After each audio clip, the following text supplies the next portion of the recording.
Hello, my name is Marcus. I'm the compiler of a collection of therapy quotes entitled 1001 Windmills of the Mind.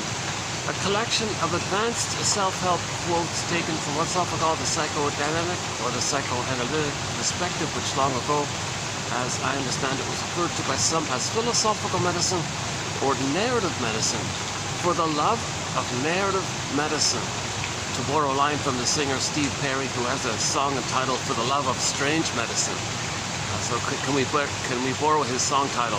For the Love of Narrative Medicine, for the love of philosophical medicine. For example, almost 3,000 years ago, the philosopher Confucius said to his students, "Dear students, when I'm in a party of three, I always have two teachers. To the one I admire, I study from him, learn from him. To the other in whom I see traits I don't like, I search for those very same traits in myself." So already, almost 3,000 years ago, Confucius was teaching his students about projection. That's something about us that we're not familiar with. The way to get to know it is that we assign it, attribute it, and say someone else possesses things, feels, whatever about us, and we don't know it. Now the act of doing so is an attempt to stay in touch with our soul. It's an attempt to find our authentic self. But our authentic self is parts of us, it's kind of like hard to know because maybe there's pain, so we don't know it. But we need to know it. The more you're reconnected with yourself and accept yourself, the more whole you are, healing and wholeness. So as part of this, one facet of the healing journey is to own your projections, withdraw your projections. Look in the mirror and see that it's with you. Lain calls projection a mirror. So the things about you that you don't know, you say someone else has it, thinks it, feels it. So it's outward like that, like a little film projector, you put it out like that. But it's the contents is within, but it's like on a screen outwardly, so it's not real. But you see it on the screen like that. That's meant for you to know that it's within, that you're projecting like that. So projection is the means of bringing your own repressed material to your consciousness. Okay, where it was, ego shall be. So this unknownness about you, it's the energy, all that's called the id, okay, and your consciousness, that's called the ego. So we want to strengthen the ego, enhance the ego, repair the ego, because you need a strong ego to accept yourself. If your ego's too damaged, you're projecting too much because you can't accept it. So you need a strong ego. In trauma, the child's ego doesn't develop. It gets frazzled up, and the image is the scare. Oh, hold a sec. Hey, bird, hold on.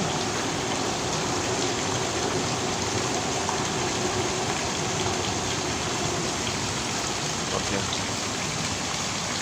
Now there he is. All right. Hey, bird. You want to say hello to the world? So we're posting this video in 2024. He's already sort of a famous bird already. I don't think he cares about fame anymore. He's sort of the mascot of the place, the celebrity of the place. They use the bird in their advertisements. I'm in a very nice restaurant. They got this nice outdoor area here.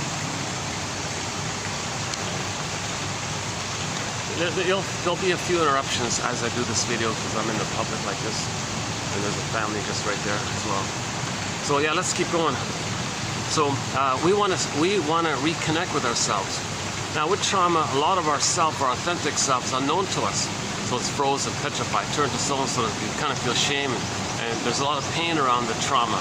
So we don't want to know our authentic self because of the pain associated with it. So we may feel no good or guilty or defective or something in that area. So, but we got to get in touch with it. We got to accept it. We got to reclaim it. We got to re-own it. It's our soul. It's who we authentically are. It's our authentic self, our true self. But it's damaged, and we don't like it, so to speak, because of the pain around it. And we don't understand what happened. But so the psyche gets us to say, well, others are no good and faulty and defective and fill in the blank and all these things. So those beliefs are code for how you feel about yourself within. And it's an attempt to get in touch with your soul. So there's like a little bridge like that. So the thing you're saying about others, that's like a bridge or a mirror back to you. So that's called looking in the mirror. Michael Jackson, man in the mirror, look in the mirror, and get to know yourself. So when we say know thyself, yes, you have your cognitive development, your physical development, your persona, your mask, your unreal self, your false self. that we develop in response to trauma to go through life with. Then we can drive a car and get 10 medals and all this. But mainly who we are is this sense of embodiment, our authentic self, our feeling self. I feel that for amness. You know, we live to the extent that we feel. We live to the extent that we feel kind of at home within, embodied within. Kristen Wilson says, yeah, if you're not embodied, well, you're not making sense. You don't have your sense of self. Plus, you're not making sense because you're not going from inside out. You're grasping on the outside to change the trauma to get your inside. You're not making sense because nothing on the outside post the critical age of 3 can take you back at a time machine and change the trauma. So we're not making sense like that. So one way to understand that phrase, as I understand it, the inside-out phrase, you have your beingness, you have your authentic self, there's your inside. Now when you have your beingness and your sense of self, that means your ego is strong to accept that. And when you have a consciousness of your uniqueness, everybody, the Great Spirit makes everyone unique, and but you know, humans are conscious of it. So our consciousness of our uniqueness, it's through our consciousness of our uniqueness that allows us to then express our uniqueness. And there's pleasure, loving life, and that's inside out, because your outward behavior comes from this first inward connection, identity of your authentic self. That's inside out. Some people call it the feminine element, the feminine principle, the yin, okay, the yin, okay, like the moon and the resting and the being, the sweet, inexhaustible fullness of being, okay, the Snow White character, any kind of echo or Solvig, any kind of pure kind of sense of authenticness. And when you're connected to that and you animate from it, there's a pleasant feeling like it. That means you're healthy. That means you've got a healthy ego. And a healthy ego tells you, you know, I feel a little unique. There's something unique about me. I really want to express that and share that. And there's like loving life, path of heart, meaningful, and joy runs the console. Okay, and some Shirley Temple calls it the bluebird of happiness, comes like a flies out from within. But you got to have that inside out first to get the bluebird. Woodman puts it this way. She says, if the feminine is wounded while the masculine is distorted. Okay. So the masculine principle is a metaphor for like the doing and the yang. They call it the yang and the doing. Okay, it's kind of like the active, like the sun, and then the inner is the feminine, the moon, the being, the serene, inexhaustible fullness of being. Now, if you have your being, you know, then your doing is normal. If you lose your being, your doing is wacko, like it's distorted. It's confused, you're grasping, you don't even know what you're doing, you're repeating the past, trying to change the past, and you see the present as another version of the past. You have this relentless hope that you're still going to get mother's love from the past. Then you're angry at the mothers, so you find others to stand in for your mother, and you're angry at others, thinking you're fighting with your mother in the past. You're not making sense. So that's because the inside is missing. It doesn't work outside in, it's inside out. Inside out. And there's other ways to use that phrase inside out. That's just one of many ways to use it. So the word of the year by the Merriam-Webster Dictionary Company last year, 2023, was authentic. Yeah, 22 was gaslighting. Very good choice. But gaslighting, a lot of others gaslight their babies, unfortunately. We explained that previously. Anyway, let's stick to 23. So last year, 2023, the Merriam-Webster Dictionary Company assigned the word authentic as the word of the year. It confused me at first. We don't really hear that word much. Why did you make that as the word of the year? And they explained it, well, we need it. We need authenticity. We're just swimming with constant fakeness and lies and duplicity. And geez, we're tired. Like, we need authentic. That's the word of the year. It's because we need it, kind of thing. So, okay, fair enough. I get it. So, yeah. So let's borrow that. So authentic was the word of the year for last year. And we're all born with an authentic self. We need it. We need it. We had it. We lost it. We want to get it back. We need it back. Okay? So this authentic sense of self, okay, it's like at home within. It's our sense of beingness, the serene, inexhaustible fullness of being. So you got this fullness of being, and it's a calm feeling. That calm feeling is like a pleasant feeling. So the natural emotions that animate out of the beingness is the golden ball, the radiance of the pleasant feelings, represented by joy and sadness. Joy runs the console mainly. Sadness is not a painful thing. Sadness just means a loss took place. You're going to mourn about it, and joy comes back. And the nuances of joy, the nuances of sadness. So this gratitude is going to be there. Okay, feeling badly if a mistake was made, you want to make amends, and the celebration, and you know, and there's tenderness and affection. And because you have your feelings, you're naturally ethical and moral and virtuous, like because you have your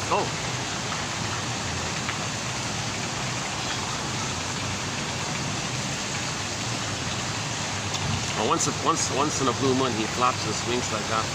I'll try to get a better, I'll try to catch it next time.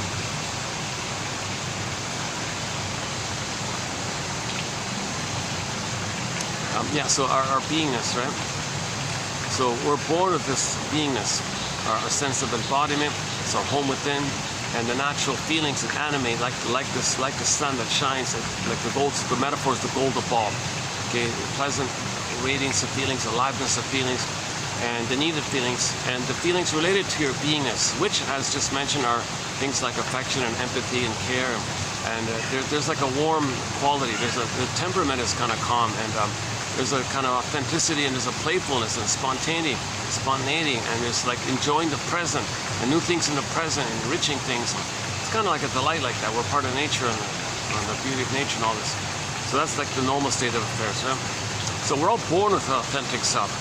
Now this authentic self, what does the baby do if for whatever reason the baby experiences what I'm referring to as, in reference to Emily Dickinson's poem, an oh cunning tale, an oh cunning tale. What if the baby experiences some kind of oh cunning tale with the mother, meaning the mother does something other than meet the baby's needs. So there's some kind of mysterious, strange, oh cunning tale going on. That's a huge topic right there. Why so many mothers are not meeting their baby's needs. Why so many mothers are betraying their babies, traumatizing their babies. Okay, the greatest hurt of all, mother failed me. Like, why is this going on? Why are so many mothers not loving their babies? Now, when we say love, we mean the baby has needs. If the mother meets the baby's needs, we can say that's love, right? So the baby has basic needs. So let's run through the 5 parts of the basic needs he needs. Okay, it's subdivided in 5 parts.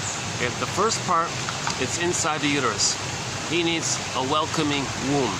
He needs a friendly uterus. Is the uterus a friendly place? He needs a friendly uterus. His womb life needs to be welcoming, and he's calm. He's floating around the oceanic feeling, oceanic bliss. He's relaxed, and he's kind of like, his needs are automatically met. There's no disruptions. He's floating around, like you're in a beautiful lagoon and you're on a mattress or something. Very peaceful all around. No issues around, no fishing boats or no speedboat, nothing. Just you and this beautiful lagoon, crystalline, clear, blue, green, beautiful, some little fish, tropical fishes maybe. It's just as calm as it can be, and you gotta, I don't know, and you really kind of relax, I guess, like that. Imagine a baby sort of being a little bit like that. So the baby needs what's called a welcoming womb, i.e. the mother's not smoking, the mother's not drinking, because these chemicals go into the baby's brain and wax up his hormones, and his glands secrete too much cortisol. The set points can be whacked. He's all stressed out. And then he might be born with PTSD, or he might have to shut down to conserve in the parasympathetic mode. So we don't want this baby to experience some disruptions in his normal kind of state. So he needs a welcoming womb. He needs paradise. He needs the pre-lapsarian merging. Yesterday's term. Yesterday we had a phrase, the word of the last video is pre-lapsarian merger. Okay, this merging of the blissful union with the mother. The blissful union, merging, symbiotic, oneness, unico mystica. He's one with it all. He has no sense of who he is, who the mother is, who's who, where's where he begins and ends, where the mother begins and ends. It's just this whole one thing going on, and it's him. This whole one thing is him, and this whole one thing, takes care of him, meets his needs, unconditional hallucinatory omnipotence. Okay, no disruptions to his needs. He has a need, it gets met. Food gets sent down right on time. Waste elimination spiral up the 2 veins to the placenta. Placenta takes care of everything. He has no sense that it's connected to the mother's involved. He's just in this kind of solipsistic little universe, like a little bubble like this. He thinks wow, is he the whole universe? And he's like a self-sufficient universe upon to himself. It's called solipsism. Everything's for him, about him. Or maybe at best he thinks, okay, well, he's the center of the universe, and the universe is there just to serve him. So he feels like a special, entitled, chosen little king or god like this, and the universe just chose him to be the selected one for this universe, and just him in this universe, and the universe is there to take care of him. So he's in a kind of really inflated, this is called infantile megalomania.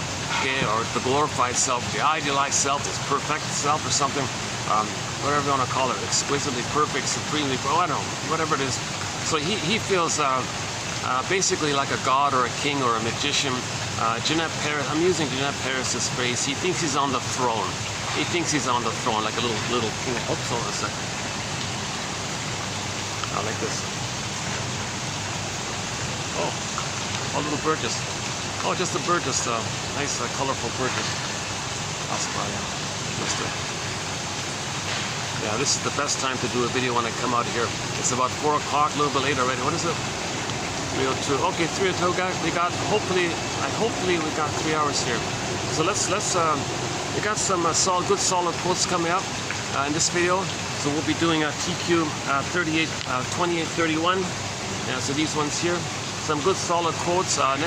Just good kind of, good just good encouraging solid quotes. A lot of them. Good reminders, solid good quotes. I like them, so we're going to include them in. So we put them together to create 28, 31. Some from a guy named, what's his name? Something Jackson. I forgot his first name. Was it Stanley or something? Jackson. And then back to Stren, a guy named Herbert or Hubert or something like that. Streen, not Stren. Sorry, Streen. And then one from Reuben Fine has an interesting thing at the end, and a couple of other miscellaneous ones, and 3 other loose ones. So yeah, we've got 3, 4, 5 authors here. So we'll discuss the quotes of 5 good solid authors here coming up. We've completed a lot of excellent material recently.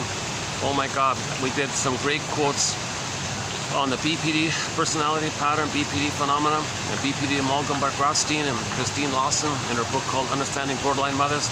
We did a batch of videos on anxiety. Okay, we did a whole 26 video batch on the work of the famous 70s psychologist Arthur Janoff. Excellent material. I highly recommend that batch. It starts at 27:45 up to 70.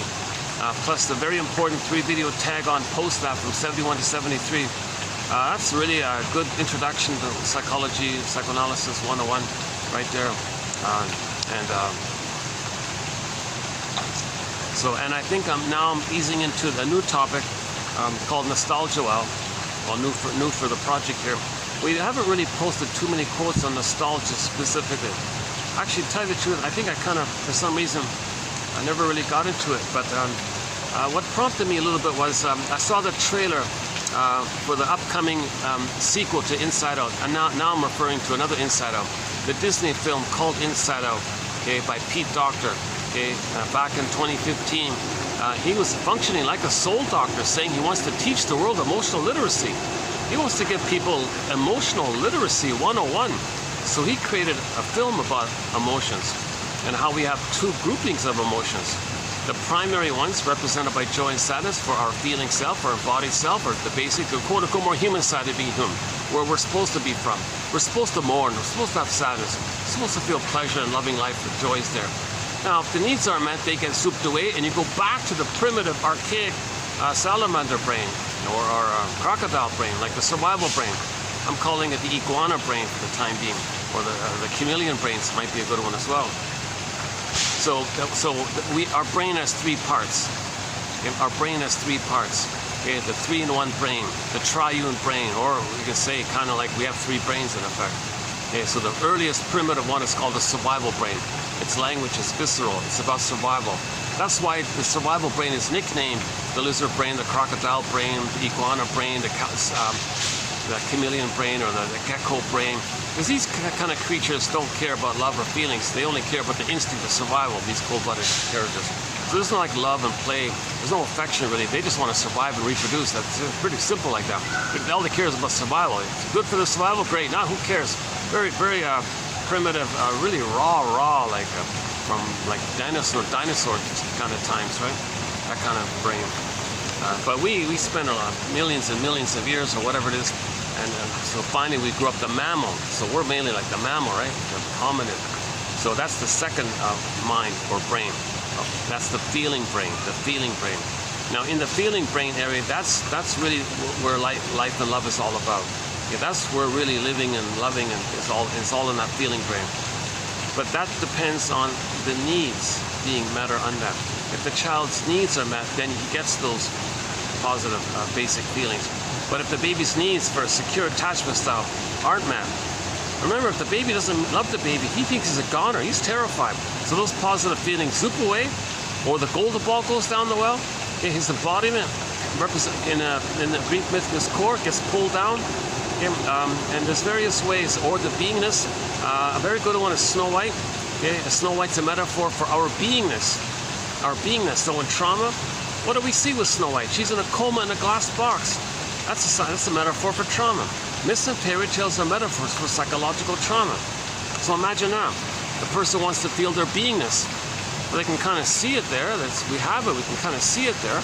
But there's a glass wall there. We can't touch it. It doesn't touch us. There's a barrier there. And taboo, she's in a coma. Like our beingness is in a deep sleep and like preserving itself kind of thing. So we're not connected to it. It's missing to us. And maybe that glass box is down a tunnel, down a cavern, far away, up a tunnel, down another cavern where the light is never shown. Then on a boat to another place, it's far, far away. So we feel very disconnected from our beingness. And it's in a coma, and it's in a box. And there might even be a cage on the box. You need a key. Like there's a whole. And where's the key? Under mother's pillow. You got the knowledge that the mother traumatized you and why she traumatized. There's a key there. Maybe one of the old cunning tales. So the key is the metaphor for one of these old cunning tales. Okay, so let's cross over to the Iron John story. The embodiment of a person was Iron John. The feelings, the positive feelings, was the golden ball. So in the forest, finally we found Iron John and the golden ball kind of together like that, but locked in a cage. So the wall there like the cage, but it's locked. The protagonist learned that he needed the key to get back a soul. He's like, oh, there's my soul. I got glimpses of my soul there. I have a sense that I have a soul. I have a glimpse that it's there, but I can't quite get it. But I want to get it. Yikes, like Odysseus. I want to go home. I want to go home. I want to be real. Okay, so oh my God, why is he having a hard time getting back his embodiment and being able to mourn losses and have pleasure and love life and work and have intimacy and creative and spontaneity and trust and make I statements and and free associate freely and be honest with people and all the virtues and ethics and morals are there, and like the normal state. He wants that. That's what he's meant to be. We had it, we lost it, want to get it back. So he learns that he's got to find a key to open that thing, open the cage. Where's the key? He learns it's under his mother's pillow. Oh, not again. See, I didn't really cool off fully when I came here.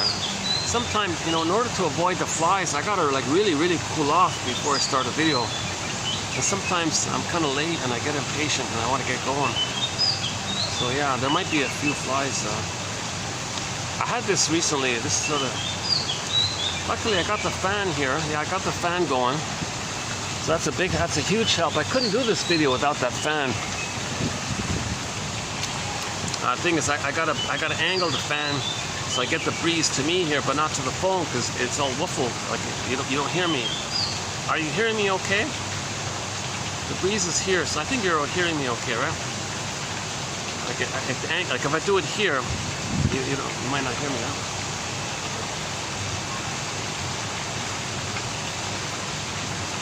Yeah, so the most common, my impression is the most common or most familiar image to represent attachment trauma, relational trauma, interpersonal trauma, betrayal trauma by the mother, where because she wanted to use the baby to meet her needs for whatever reason, or whatever old cunning tale is going on her end, she didn't meet the baby's needs. As a desperate emergency, the child had to safekeep and guard his soul. So he put his soul in safekeeping in a box and hid it away. And the soul is frozen. Sometimes it's frozen. The soul is flash frozen. The image is the frozen woolly mammoth in a block of ice up in Siberia or Arctic tundra or wherever that is. Yeah. Or sometimes the soul. Okay, so in myths and fairy tales, if there's a character that's frozen, petrified, turned to stone, morphed in some previous place, like the Velveteen Rabbit, or the statue is pretty graphic, like Echo becomes a statue, Faithful John becomes a statue.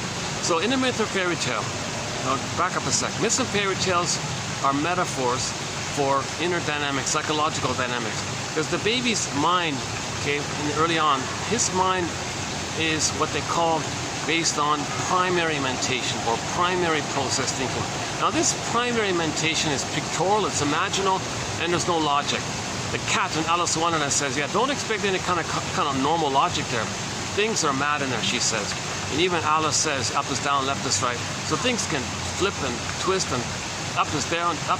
Things can be topsy-turvy. Things can represent something else. This can mean that can mean that. A lot of morphing and shape-shifting going on, and a lot of twisting and turning around. And there's no time in there. And there's no time in there. And in that primary world, everything is valid, because it's only for that moment. But every moment is valid, and there's no time. So it's kind of creative. So that's why things can flip.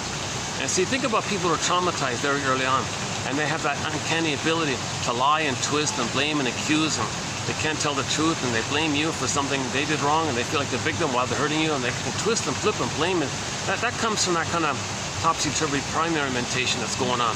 And that's called the BPD amalgam due to survival anxiety. Okay. Anyways, that's another kind of topic. But anyways, the basic point is, in the beginning, the baby is living, his mind is swimming in this primary mentation. One guy calls it like a beta, like little beta elements. There's no real connections between the little elements, just little things flying around or something. So, and it's all true, and it's all timeless, and there's no sense of it being in a kind of certain place or not. That's why myths and fairy tales are a little bit vague. They don't give you specific names, and no proper names in a proper place. They just say something like Snow White, or Miss Core, like just general, because it's just all the time, right?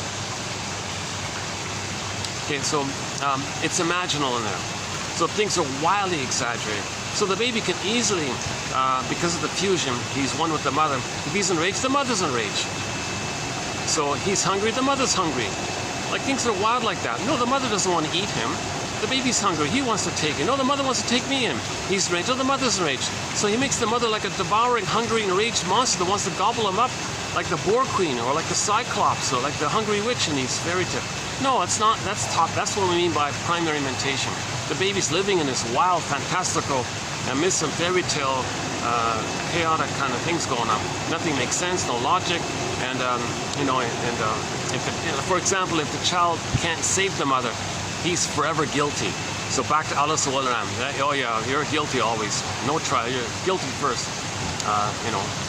So things are not normal, right? So don't expect any kind of conscious logic in the baby's mind like that. He needs to feel safe, and then things kind of calm down, and then his secondary mentation, his ego, his normal reasoning ego kind of comes up to him, and that's his reality ego.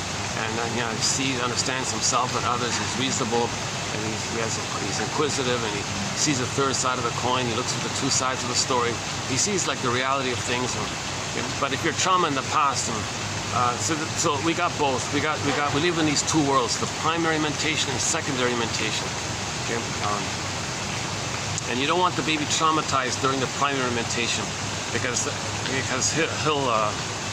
he's not going to love life in the present. He'll be stuck in the past with all these wild ideas and crazy beliefs, and cause a lot of problems for himself and others.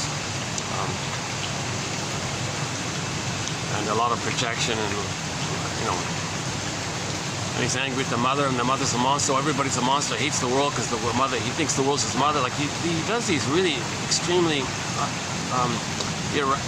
highly irrational, wildly, almost schizophrenic. Some people call it perverse thinking, psychotic thinking, schizophrenic-like thinking, or psychosis-like thinking. You don't want the baby traumatized. No baby should be traumatized kind of in that area. He's got to be safe. He's got to be safe. Then he can swim through it, and now develop a conscious ego, like a firm, like a brick house, not this frazzled straw house in a children's story.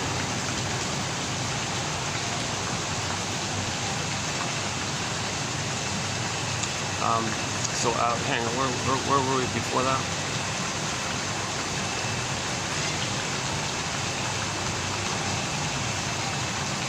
Oh, hold on a second.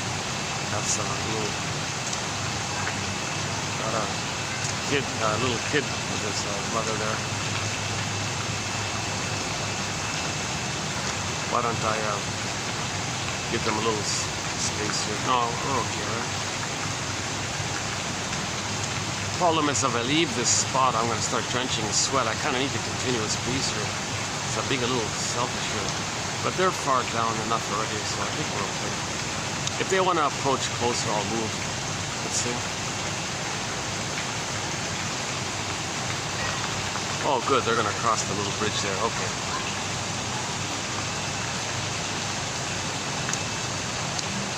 Yeah. This is a nice little corner of the restaurant, and I'm near the Swan. But the thing is, this is the only real spot where I can kind of get the fan. There's, like, in terms of the plug availability and the length of the cord of the fan and all this. This is really the only kind of spot, like at this sort of end of the restaurant. Most people do the eating way at the other end, so this is a hotter end here.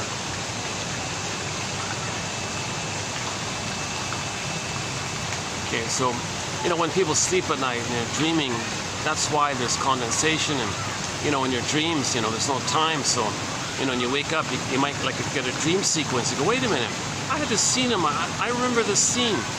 Like when you wake up that you were dreaming, I had a scene here. Well, this is strange.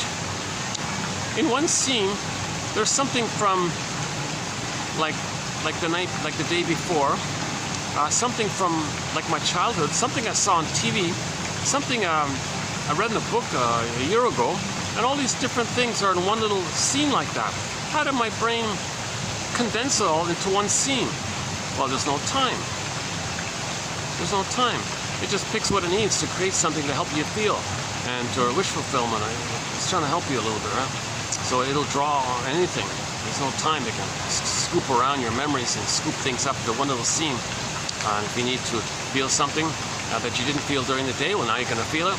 Or it wants to make you aware of some pattern that you're denying. So it creates something, it comes to your attention, it's trying to help you to see. That's why when you wake up in the morning, you want to interpret your dreams a little bit. You want to treat your dreams as a message from your primary mentation to your secondary mentation, where id was, ego shall be. Ego is the secondary, id is the primary. Okay, so that's like the metaphors Hermes flies across with a message to you. John A. Sanford says, yeah, it's like getting a letter from your soul. Don't you want to read it? If your soul sends you a letter, dear you, here's a letter from your soul. Don't you want to read it? So you wake up in the morning, okay, as best you can, make some notes in your journal kind of thing, and just don't blame yourself if you don't remember much. Just write down whatever little glimpses you remember.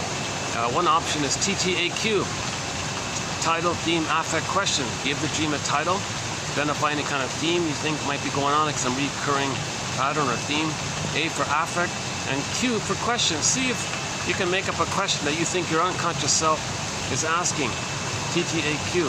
And then say to yourself, here's a letter. The letter's saying to you, hey you, it's like this in your soul today.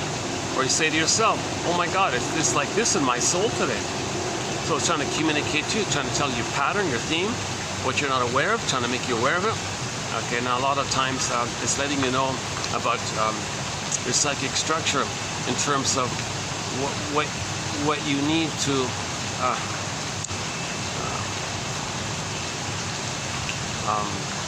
get some serotonin or something based on your psychic structure, so-called wish fulfillment. So you meet your wishes and your fantasies like that. So fantasy wish fulfillment, according to your psychic structure, what fulfills your wishes. So what fulfilled your wish? And then you get a sense of your psychic structure. Or you get a sense of an ongoing dilemma that you're now trying to face. Like if you normally have some dilemma in your life, and it recreates something and brings it to your attention to make you a little more feelingly aware, I see it feelingly now you're getting more in touch with some kind of pattern in your life that you're struggling with, and it's bringing it to your attention. It's like a letter to you. It's trying to help you. It's communicating to you. So it's a message from your soul to you. Say, hey you got this pattern in your life and you're denying it. Well, I created a dream to kind of and juice it up a bit, and when you woke up, maybe you felt something. And can you pause and write it down and consider it and say, oh my God, I think this is true. That's right. I've been having this kind of problem, and here's the dream world, dream maker making this and bringing it to my attention more. Now they don't lie. Those dream makers, your soul doesn't lie like that. So whatever pattern is presenting to you, it's not a lie. No way, no shit, impossible. It's never a lie. It's trying to heal you. It's like it's like the soul. It's trying to heal you. Innate drive for nature is trying to. So you want to respect that kind of thing, right? It's like this in my soul today.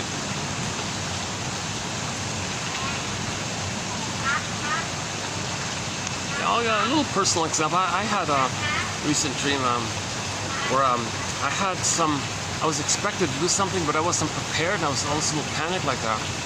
And then, yeah, why did I get that dream? And I thought, you know, maybe I've had those cases where I wasn't prepared for the school exam and I was in a little panic or something. Well, what does that go back to? Did your parents have a lot of pressure on you and you weren't prepared to satisfy them or something or meet their expectations, and you weren't prepared and you're supposed to do something beyond your ability, and no one taught you what you didn't know what was expected of you, but now you're expected to do it and you don't even know what they want, like a mind reading thing. Like I felt maybe that kind of thing took place, and it became like a little, it's kind of like a minor pattern in my life, or a certain thread in my life. And then I remember having a dream recently that really brought it to my attention, almost like a nightmare. Well, now I'm finally feeling that kind of fear and anger of that pattern that's been going on in my life. So now that I have more knowledge, I read these quotes, it kind of brings more up to you. It's trying to get you to feel what you never felt before. So that's trying to heal you. It's trying to know your feelings and accept the story, get narrative medicine. So you want to analyze it, like you want to your own dream interpreter, so to speak. And then when you get the story and you feel it, and ideally now you're more aware of it, you can make better choices and you don't need to repeat it. So you want to get to a point where you realize it, so you start making better choices and you can think more easily. So you say, thank you, soul, thank you for bringing that to my attention. Yeah, I've been denying it all this time because I couldn't know it. So it'll when you're ready, it'll come to you, kind of thing. One of the quotes recently was, we only ask questions when we're ready to hear the answer. Is that the one? Some guy named Irving or something. Oh, it's in a, okay, I'm not gonna, okay, I'll find it later. Yeah, I'll find it in our batch later on. I'll go back to the earlier quotes. So this primary mentation world, that's the dream world when we sleep, that world. Now, things are imaginal, things are kind of all about images and things.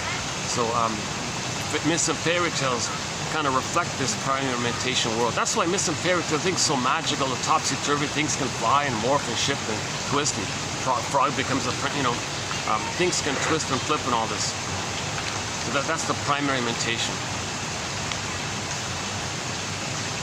So, for example, if somebody's traumatized very early on in that mentation time, that's why they might be a constant liar, because they can't tell the truth, because they can't feel, because of the pain. So they'll flip and twist and accuse and dodge and hedge, and they do what's called the house of mirrors. Catch me if you can. Is he there? No, he meant that. No, you meant that. You look there. No, you meant that. No, you meant that. Quicksilver, you meant that. So you can't catch them because they can twist and flip. And you said that. No, you meant that. You said that a minute ago. I forgot. Or they really forgot. Or they pretend to forget. So flip. That's true. What about the contradiction in your sentence? You said this. The first part of your sentence was this, and the second part of your sentence was like the opposite. Don't you see the contradiction? No contradiction. That first part's true, that second part's true. I don't get the problem. They don't make the link like that because they're individual beta elements. You can't make the link like that. In the primary mentation, each little bit is always true like that. You can't. The linking, there's a problem with the linking there, like. So he doesn't understand the irrationality of something. So the example was one short seller. Destroying the planet for a quick buck doesn't affect the environment. He said you can dump all the pollution, all the waste you want into the ocean. You can poison the soil. You can dump 10 billion tons of plastic in the ocean. You can do whatever you want to destroy the planet in order to make a quick buck, and that won't harm the environment. And so my example was, well, what about now the monkeys are dropping dead? The howler monkeys, hundreds and hundreds of howler monkeys in southern Mexico because of the heat. So too much plastic in the ocean, it affects things, and the water vapor affects things, and things are too hot or something, and other factors. Oh, that's nothing to do with that. There's no contradiction here. Destroying the planet for a quick buck doesn't damage the environment. You mean if you rip down all the trees and and dump endless chemicals in the soil. And now people are eating frankenfood and GM food. And, people might be getting sick. And then there's, the ecology is all whacked because, this species needed that species, but now that species is gone. The other species is freaking out, and things are getting destroyed like this. You don't see the connection between plundering and pillaging for a quick buck and not caring, and so something like that. Maybe I'm not saying it right. I'm not saying it quite right here. I'm not presenting this example clearly enough.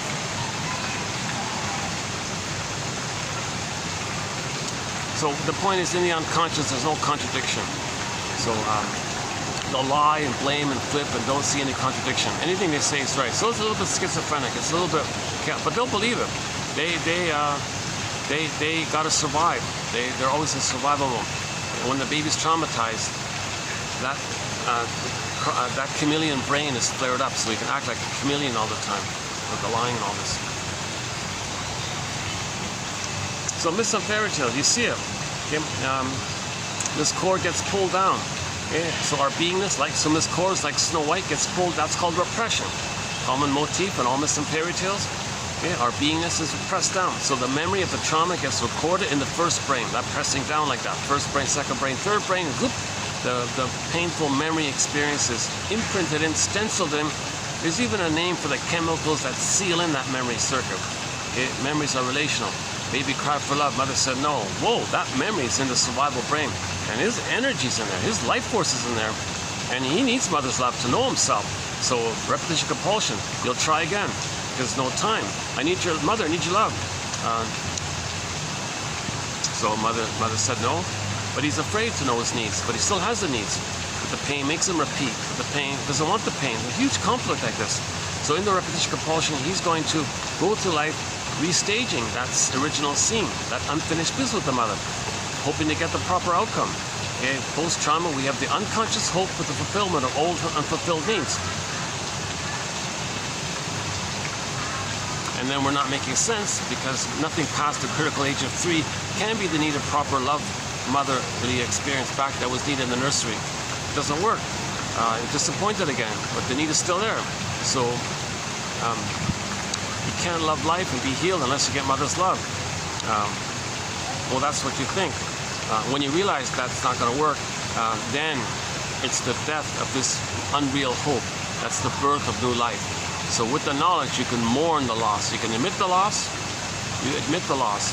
Now, when you understand what happened, the old cunning tale by the mother, the why, okay, and now you're getting some understanding, some empathy. Now you're getting some kind of so-called symbolizing. You're making it more conscious. You want to make it more conscious. Then you're more safe to accept the experience. Now you can mourn. When you make it safe for yourself, or you feel safe in the presence of a caring witness who has feeling, who can accept his feelings, helps you pull up so you can get up to your feelings. So when you feel safe enough with the knowledge and the caring witness, then you can face the truth and get back your identity. Okay, by separating from the abusive script with the mother, and you don't feel the need anymore to save her and to please her. Because when the mother traumatizes the baby makes the conclusion that she was crying for love. Everything's love for a cry for love. So baby comes out of the uterus, mother, hi there. And mother is misattuned, malattuned, okay, bottle schedule, not feeding right, not around, bad mood, or whatever she's doing. Or maybe the mother says, oh, here. Maybe the mother wants to repeat her trauma. So the mother uses the baby as a proxy of her, when she was a baby. And mother says to the baby, I'm going to replay my trauma. So you're going to play me as a baby crying for love. I'm going to play the mother said no to me. So let's restage my past. You, baby, you're going to be a proxy. You're going to be me. I'm going to be the mother, your grandmother. And I'm going to recreate the thing. So go ahead. You want something. You need something. I'm going to imagine that was me needing something. My mother shamed me and said no. So I'm going to replay and reenact it. So you playing me, wanting something and needing something, I'm going to say no to you. Now, the truth is, baby, I'm angry at my mother. So I'm going to do a double thing here. I'm going to shape-shift and see you as a proxy for my mother who hurt me back then. I'm going to play myself because now I'm older. Now I'm going to fight with the mother. So, baby, you're going to play my mother. I'm going to control you, dominate you, and make you be a proper loving mother. like, whoa, we're not making sense. This is psychotic thinking. The shrinks call it perverse thinking. It's perverse in the thinking. So the poor child can't say, wait, hold the phone, mother. What's up, baby? What's the problem? I'm neither you from the nursery nor your mother from the nursery. She can't do it. She can't see the reality of the present. She can't see the reality of the present. Yes, cognitively she knows it, but we're talking like the emotional needs area, the feelingful area. Okay, like her identity and her emotions and spirit. Like she can't. So she's stuck in the past, frozen in the past, fossilized in the past, frozen in the past, repeating that interaction with the mother, trying to get mother's love. So she says. So first she identifies the aggressor, repetition compulsion, replays what happened to her. Baby, you play me, I shame you, wait a minute, shame me. Now she flips it. Okay, baby, you play my mother, I play me. And originally I was passive with my mother. Now that I'm older and you're the mother, I have a better chance to control you. And once again, baby says, baby, mother, once again, sorry, I'm neither you nor your mother. So she can't see the reality of the present situation because she's always living in that past. All time is that past. There's no time, so all time is that time. She uses the present as a new edition of the past, like a melodrama of the past. Okay, the present is called the presenting past. Okay, or she transfers the past to the present, and then recreates the thing.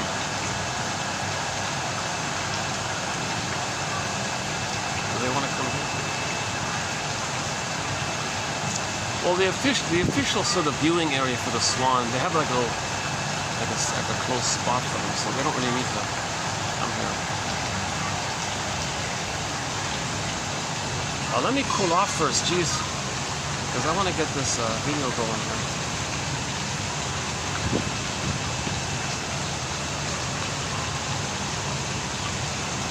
here. Do you want to come here? No, it's okay. Yeah. Oh, okay.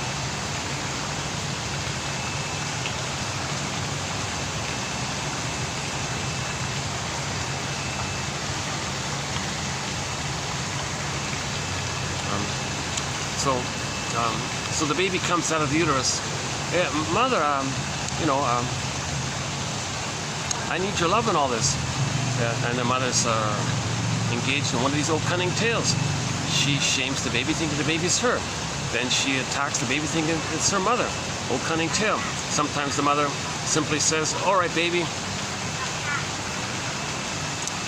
I'm going to parentify you. I'm going to have you here, so I'm going to use you as a mother for me so I can find myself. Anne Sexton's poem says, she made the baby to find her. I made you to find me, the grandmother said to the adult mother. So that's called childhood parentification. Mother has a baby and they're in the blissful oneness kind of thing. She likes it. She can brainwash it to stay like that. She feels young, she feels powerful, someone's there for her, sees her, responds to her, respects her, does what she says. She never feels alone. She feels like a certain kind of blissful power for herself. So she's using the baby as a breast for her, like a mother for her. Oh my God, poor baby. Or other things, or simple things. She has a baby and doesn't want to breastfeed the baby because she wants to go to the office and taunt and tease the guys and have power over them. And then the husband said, darling, why aren't you breastfeeding our baby? Oh, give him the powder stuff. I enjoy the power I now have with my new sex appeal and seduction. I control the guys. All the guys at the office are goo goo gaga when I jiggle. And she says, I have this power now. I never had this power before. You see, I'm going to transfer my mother onto all the guys at the office. Now I have a chance to control those guys, thinking they're my mother. Poor husband saying, are you psychotic? They're not your mother. Well, I have unfinished business with my mother. I want to control my mother, so I'm going to see my mother into the fellows and control them.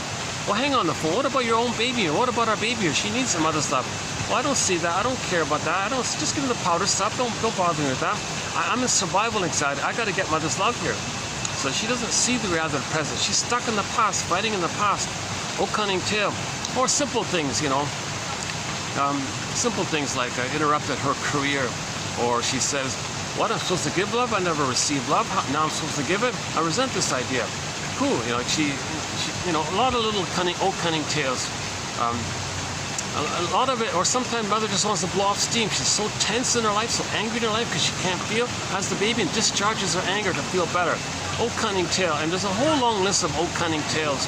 Major topic here. And anytime a mother engages in one of these old cunning tales, that child, what does he do? Oh boy, he puts his soul in cold storage. He freezes his soul.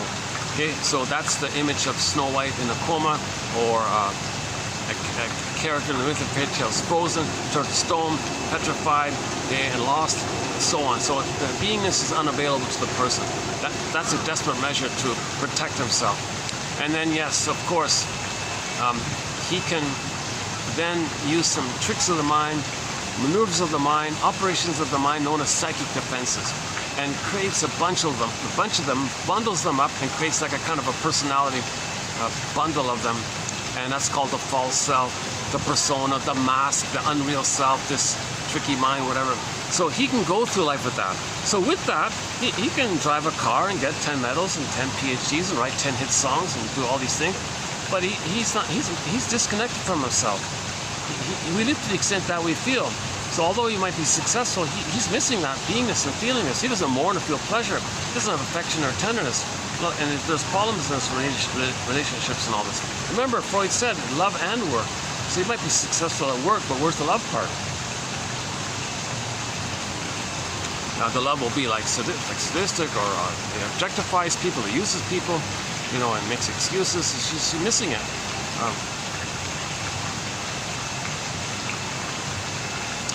Okay, so everything's love or a cry for love. So when the baby comes out of the uterus, mother, you're hurting me like this, and I gotta freeze my soul. And geez, what are you doing here, mother? The baby might say to himself, I see. If everything's love or a cry for love, and my mother's not loving me, and she's hurting me, and she's in pain, she's angry, and she's embittered by her mother, and she's replaying her trauma of the past, and she's angry and hurt with her trauma, I'm going to interpret all that anger and hate and disturbance on her end, and neurosis on her end, and dysfunction on her end, her psychotic. I'm going to interpret that as a cry for love. Everything's love or a cry for love. Oh, mother, I notice you're not loving me here. And what you're doing, I'm going to interpret as a cry for love. Don't worry, mother. You're crying for love. I'll save you. I'll cure you. I'll heal you. I'll fix you. I'll make you be a loving mother. I'll save you. Because the baby wants a good relationship with his mother. So you've got to save her so he can have a loving mother, so he can be himself. I'll save you, mother. Okay, so he wants harmony with his mother. I'll save you. I'll fix you. So he's going to try like that. And the mother might say, well, I don't think, I don't know if you can do it. Well, no, I need a loving mother, so let me try to save you. Tell me, mother, what's the problem? Give me some details. What did you need? Why are you, what's going on here? Why aren't you loving me? Well, baby, when I was a baby, I didn't get the oneness with my mother. She didn't see me and soothe me and comfort me and be there for me and make me feel safe. And I wasn't seen and mirrored. I wasn't in a blissful oneness with her. I didn't get that paradise with her. I didn't get her reverie and her attunement and her understanding me, and I didn't get any of that kind of stuff. I was born and put in a separate room, and the cord was removed, and a towel, and a nurse, and plastic rubber nipple, and the honey on it, and all this rejection and aggression and rough handling. It was all this awful stuff. I didn't get the positive experience. And I missed that symbiotic. I missed that Garden of Eden. I didn't get the prelapsarian state. I didn't get the extended paradise. I didn't get that oneness. Okay, mother, I got an idea here. We're already one already, right? Well, that's true. Well, how about you just be that baby who needs love, and I'll play that mother and emotionally feed you and do all those things for you. So I'll try to save you. You know, mother, I have infantile megalomania. I'm like a little king, a little god. I got magic powers. I can do anything. I'm a magic sorcerer, and I can do anything kind of thing. I'm a little god and all this. So I'll just fix you and save you. So you needed a mother to take care of you and nurse you and give you all those things. Well, I'll do that because we're already one. So you can enjoy the blissful oneness, and I'll be the mother for you.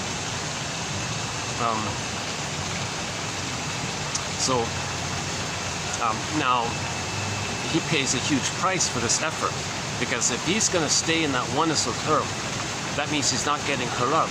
So he's being hurt. What does he do with his soul in the meantime? Flash frozen, down a tunnel, down a cavern, in a coffin, in another land, frozen, lost, in a cage, down a tunnel, down a cavern. Okay, one fairy tale is entitled, Go I know not whither, and bring back I know not what. Like, whoa, so the soul is far away. The metaphor means you're far removed from yourself. That's what the whole Odyssey is all about. One of the most important stories, the Odyssey, right? So Ithaca is very far away from the guy. Takes him 20 years to go back. It means very far. And that's not a physical thing. Ithaca is not a physical land. It's not a physical kind of thing. Okay? We're not talking about New York Ithaca, nothing like that. It's a metaphor of our soul castle, our psychic house, our embodiment, our inner home. So for the protagonist, his home. Okay? So for that mind of a person, the home was called Ithaca. So he finally got home eventually, and then his feelings came back with the return of Penelope. Penelope is just the feminine element, so he got back as Snow White. So Snow White, he reunited with his wife, so that just reunited with his feelings, got back his feelings, got back his home, got back his feelings. So he had this long, long effort, 20-year journey. This journey is called the hero's journey, the second journey. It's an inward journey. It's an introspective journey of self-awareness, looking in the mirror, looking for your patterns. What are you projecting? What are you repeating? Trying to make interpretations, clarifications, give yourself some empathy. No wonder I feel like this. It's like this in my soul today. What are my patterns? How am I crying for love? How am I treating others for me to know that that's how my mother treated me? Am I recreating disappointments because I was disappointed with her mother? Get some of this narrative medicine. That's the whole kind of journey, kind of effort. So the mother. So okay, mother. So I'll freeze up my soul, and I'll stay one with you. And so I'll mimic you, I'll act like you, I'll imitate you, I'll be just like you. And so maybe you'll feel seen and mirrored, and maybe you'll get that comfort of the blissful oneness that somebody sees you and mirrors you and does just like you, right on time, just exactly. So I'm going to just mimic you like this. Oh, baby, I'm confused because I'm hurting you, and you're going to be me. Are you going to hurt yourself? Well, if that's what it takes, I'll hurt myself. Because you hurt me, and I'm loyal to you. I want to save you. I'm loyal to you. I got off attachment. Okay, sidebar here. All babies must attach to the mother. No baby would make it on their own without a mother. So the baby would rather have this abusive mother than no mother. If he had no mother, he'd be a total goner. No, obviously, you can't take a baby out of the uterus, put him in the middle of a field or something. He'd be goner. No way. Unless there's some caring, animal that comes along and adopts him or something. You hear stories about that, but Jesus.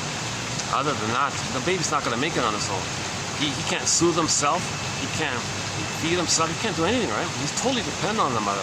So he's got to attach to the mother. He's got to connect to the mother. But the mother's hurting him like this. Okay, so how he does it, how he adapts, since he becomes her, that's how he has a mother. In the process of having one, he's going to be loyal to her. And the loyalty is based on, all right, mother, to be loyal to you, I'll shame me and hurt me and be angry at me and hate me the way you're doing it to me. Gee, baby, sorry about that. Well, I gotta do this. So that's called identification with the aggressor. A very desperate, severe, sad state of affairs for any baby to have to make this deal with the you-know-who. Because at that point, the baby sees the mother as a monster, a guy with the horns, a boar queen, a witch, a cruel character, whatever you want to make it. Take any form. Okay, so she identifies them.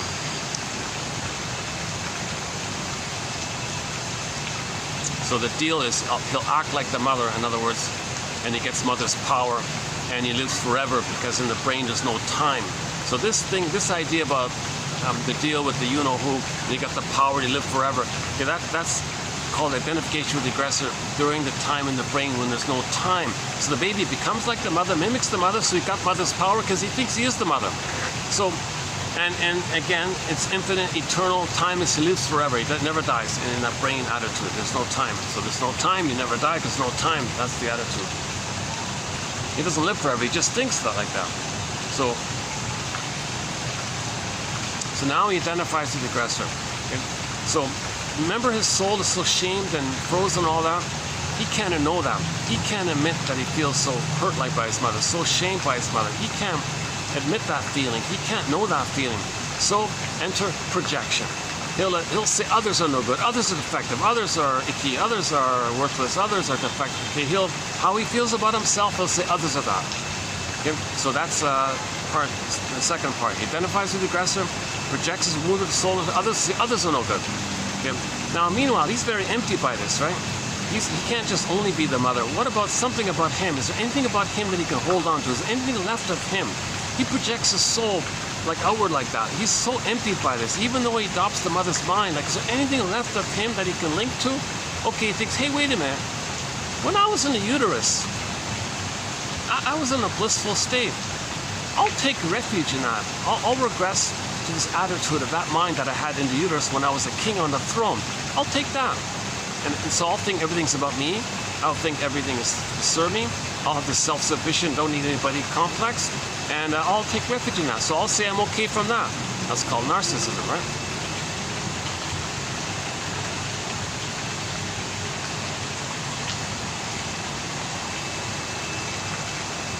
So he takes refuge in the grandiose parts. So this solely projects onto others. Okay. So, enter repetition compulsion. When the baby's traumatized, when anything in nature is traumatized, there's this innate drive for healing.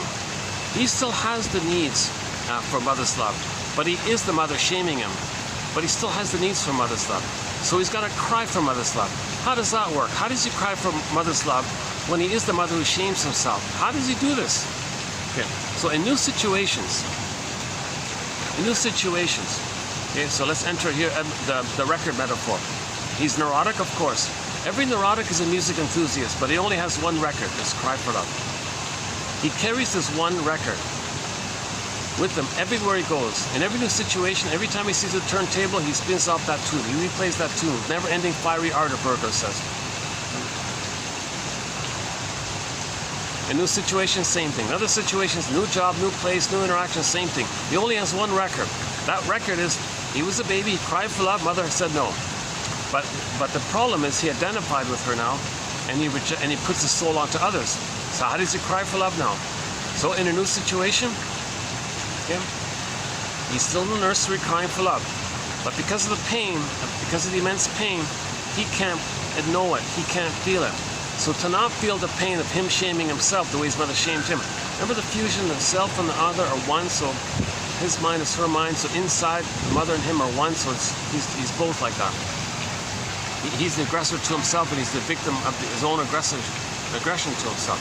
So he's got to shame himself in new situations. He's got to blame himself, think he's no good and all this. He can't feel that. He can't feel that. It was so painful to begin with earlier, and that's why he identified with aggressors. He can't continue that. But he's got to continue to save the mother, to be loyal to the mother, to fix the mother. He's got to do it. What does he do now? Holy, okay, now, new situation, evocation of a proxy. He finds proxies to play him, to shame, to distract him how he's shaming himself. So yes, he does shame himself, but he distracts himself of the pain of the repeating that when he shames someone else. It distracts him outward, it's externalized, his attention is out like that, it distracts him that he's not in pain within. It's a defense mechanism called externalization. So evocation of a proxy, he finds someone to play him. Okay, so new situation, okay, a new relationship, whatever. Okay, hey you, do me a favor. I'm gonna replay my past, but I can't play myself. I'm gonna see you as me as a baby crying for love. So you're again, proxy means someone who plays a role for you, feels for you, does something for you, has an identity for you, etc. So he will evoke that, see that, make it up. Just he has to do it. Whoever it is, usually it's a non-threatening substitute other, or whoever's in front of him, kind of thing. So part A, how does he replay the record? Okay. The original scene was he cried for love, mother said no. New situation. Okay, proxy, you're gonna play me crying for love. I'm the mother who says no to me, but since you're playing me, I can say no to you. That distracts me of the memory of mother hurting me. Okay, so that's now the poor person can, in this triangulated thing, this third person. So Murray Bowen's theory about the system, the third, right? The innocent person can't say, hold the phone here, what are you doing? I'm not you as a baby crying in the nursery, back in the nursery. It's not that time. I'm a me in the present. I'm not you in the past. You can't think. He doesn't know him. He's desperate to replay that record. He's still in the past. He's dwelling in the past, lingering in the past. He can't love life in the present because he doesn't have the psychic structure to love life in the present. The psychic structure needed to love life in the present, be normal in the present, is to having been in love with the mother. So until that time, he's got unfinished business and this struggle, this battle with the mother to get her to change her ways to provide the love. But the problem is there is time, but he doesn't fully understand. He doesn't get that part of it, the time. So there's two things going on.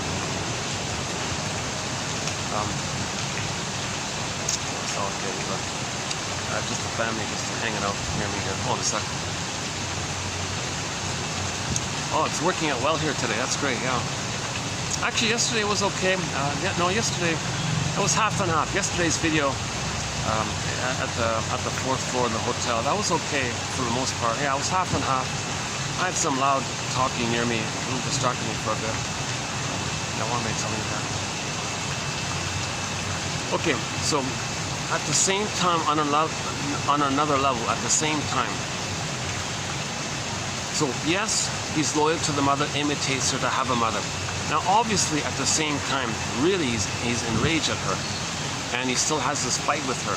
So how does he be loyal to the mother if he is her? And how does he, so he's loyal to the mother by being her.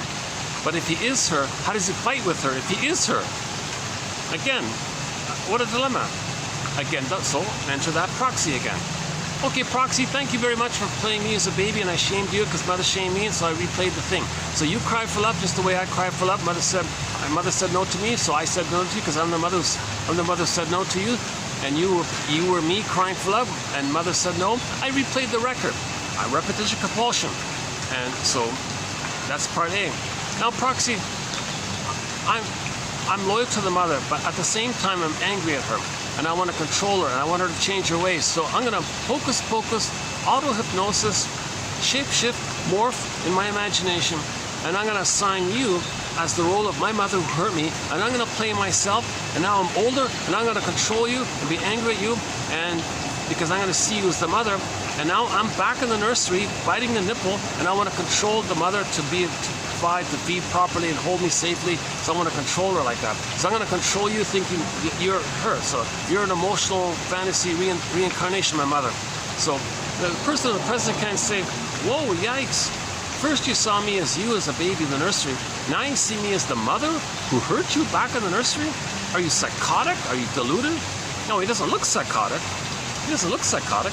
He's got the false self to make it look reasonable. He can function like with the false self, like in the practical, he understands, but in the emotional, feelingful area, he's psychotic.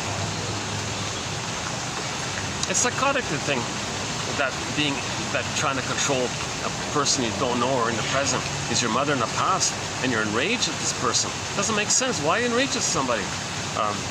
And you might pick it, you might make excuses. And you'll elaborate the excuse. It's called rationalization. So the third brain can come up with all kind of tricks to convince you. So rationalization is when you want to give the appearance of being reasonable, to justify, to hide. It's a camouflage, the real issue going on underneath, because you don't want to face the truth underneath, because you're not ready to ask that question. Why did my mother hurt me? Why did my mother not love me? Because you're not ready to forgive her.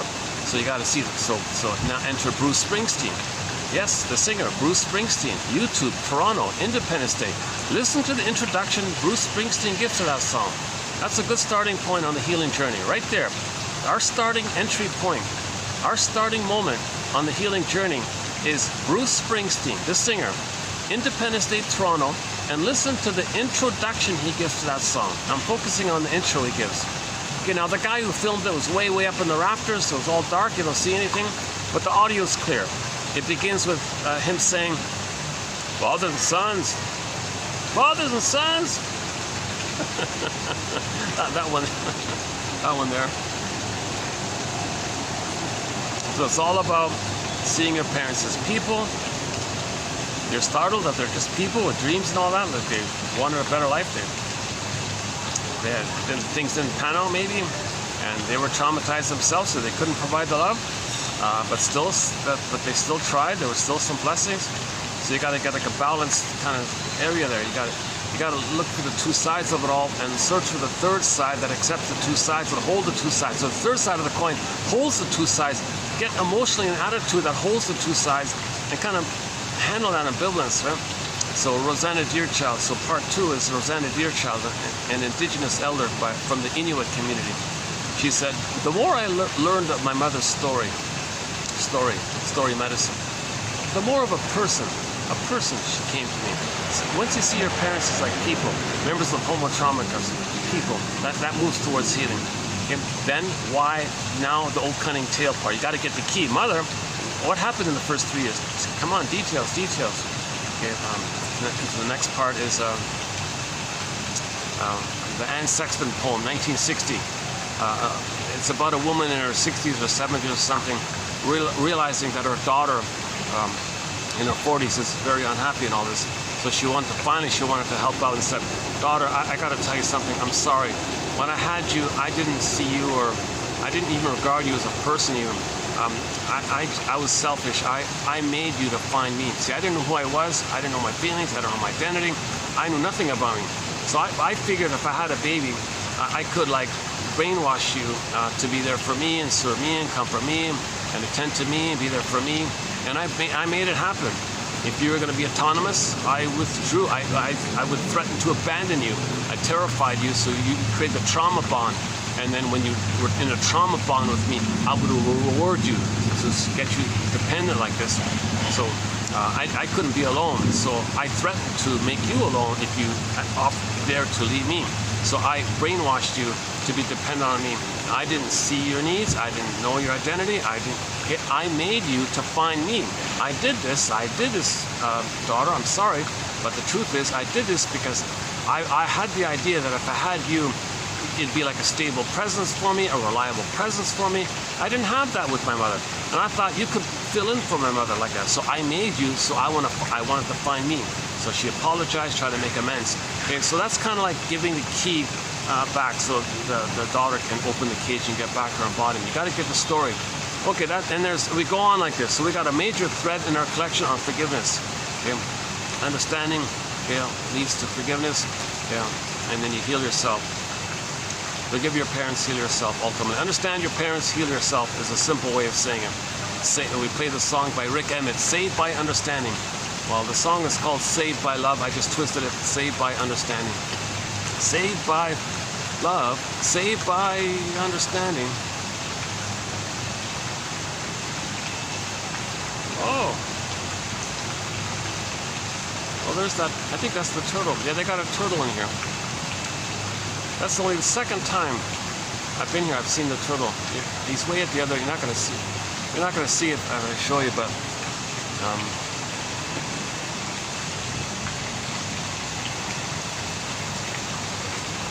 I've been coming here for a fair bit, and I never knew there was a turtle. One day, a turtle just crawled up, and he was there the whole time. Oh, the kid is playing with him. All right. Okay, hold on a sec. By the way, for the price of half a cup of coffee, for the price of half a cup of coffee, one can get this Encyclopedia of Insights.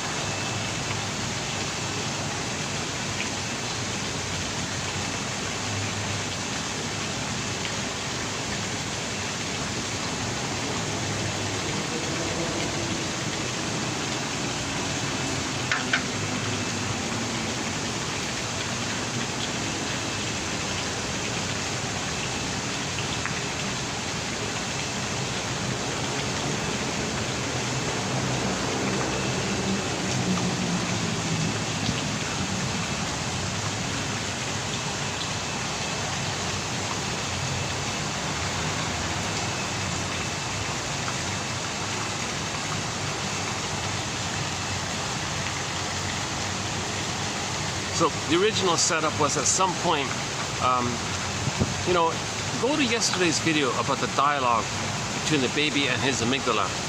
And there was a little dialogue there we did between the baby's mind and the mammalian part, or the survival brain between him. And that's an important part. So that takes me 10 minutes to go through that. So if you go to the last video, sort of towards the beginning of it, in that area, within the first hour, we did this important dialogue that goes on in the baby's mind in relation to the splitting defense mechanism, and then he doesn't differentiate because he has no memory of the mother to know himself. The psychic structure needed to love life is having been loved by the mother to differentiate out of the original meshed fusional place. This takes place beginning at 4 to 5 months, and it's a gradual hatching and a gradual differentiation from the 4 to 5 months phase out of the blurriness of it all. Then he gets his psychological birth at the age of 3. that's the memory. Those are the kind of memories he needs to have his embodiment and joy at the console, and loving life and pleasure and meaning and intimacy and affection and empathy, and being an elder-laden life, not a bitter curmudgeon instead. So that area was discussed in the last video. So we're currently talking about the record. So there's a huge conflict, right? The baby has those needs. He can't go forward unless he gets those needs. So either the baby is loved and he goes forward, that's one way. If he's rejected and he's stuck there, okay, then at midlife, we got to look at all that, okay, mourn him, and then we can pick up development afterwards at midlife. So there's two ways to get the soul. Either naturally by mother's love. Yeah, very few people get that, unfortunately, it seems.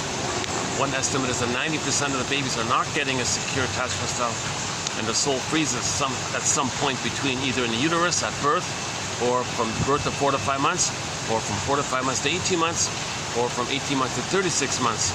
Somewhere in those 5 phases, the child's soul freezes up. And in those 5 phases spring out various personality patterns. Okay? So the earlier the trauma, there's a whole topic about the various personality patterns that manifest based on where on that developmental time continuum the baby's traumatized. If it's very early on, like within the first, like before 4 to 5 months, you're into the now you're into the bully pattern, Iago pattern, and all these other disturbed ones. And then hate and greed and envy. So that whole topic, again, in the last video, we picked up on that point as well. You know what, yeah, let's not redo it this time here. In the last video, we talked about the stingers and the clingers. And, oh, hey, look at that. Can we get them in? There's a cute little, oh, there's another one here. These birds are so quick, they move so quickly, it's hard to get them in the camera.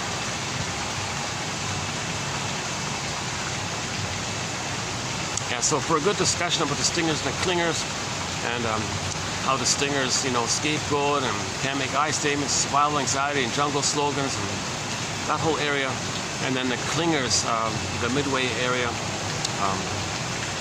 where they don't identify with aggressive, but they remain kind of childlike and no one can help them, so they're living an unsatisfying life. Yeah, I just saw one of the carp just sort of did like a half jump on the water there.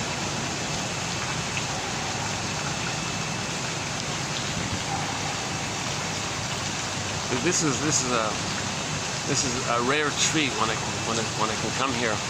And it's not too busy. It's hard to predict, there's like this place is like an event kind of place usually.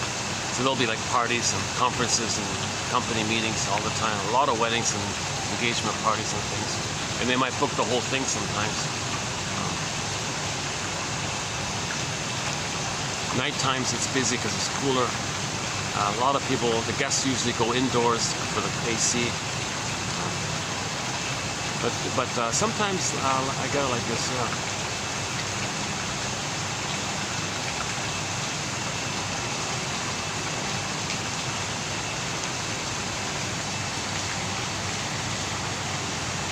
Okay, so we're currently at the moment talking about the repetition compulsion, this inner conflict.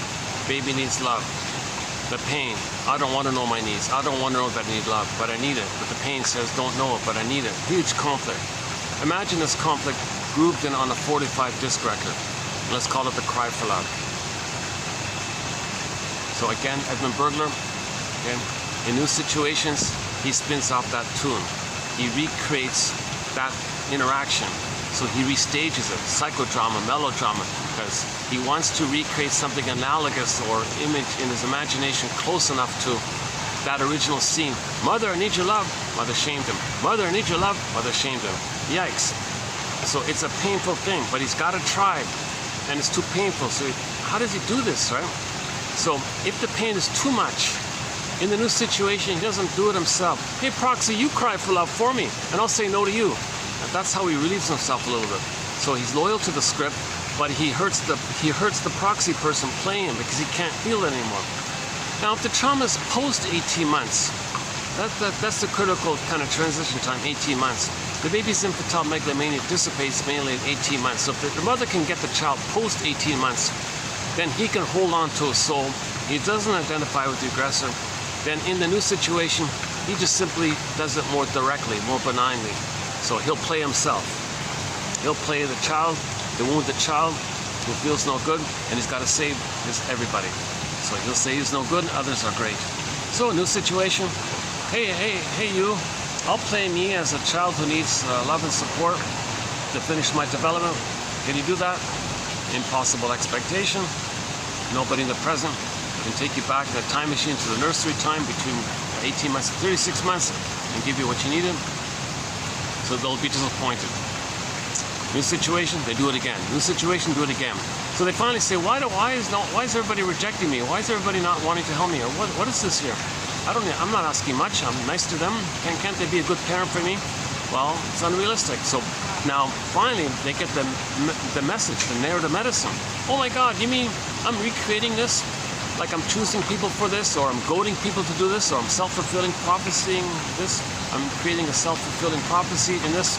I'm just having this replaying this record. Am I doing this kind of like for me to know that's what happened originally? Oh my God.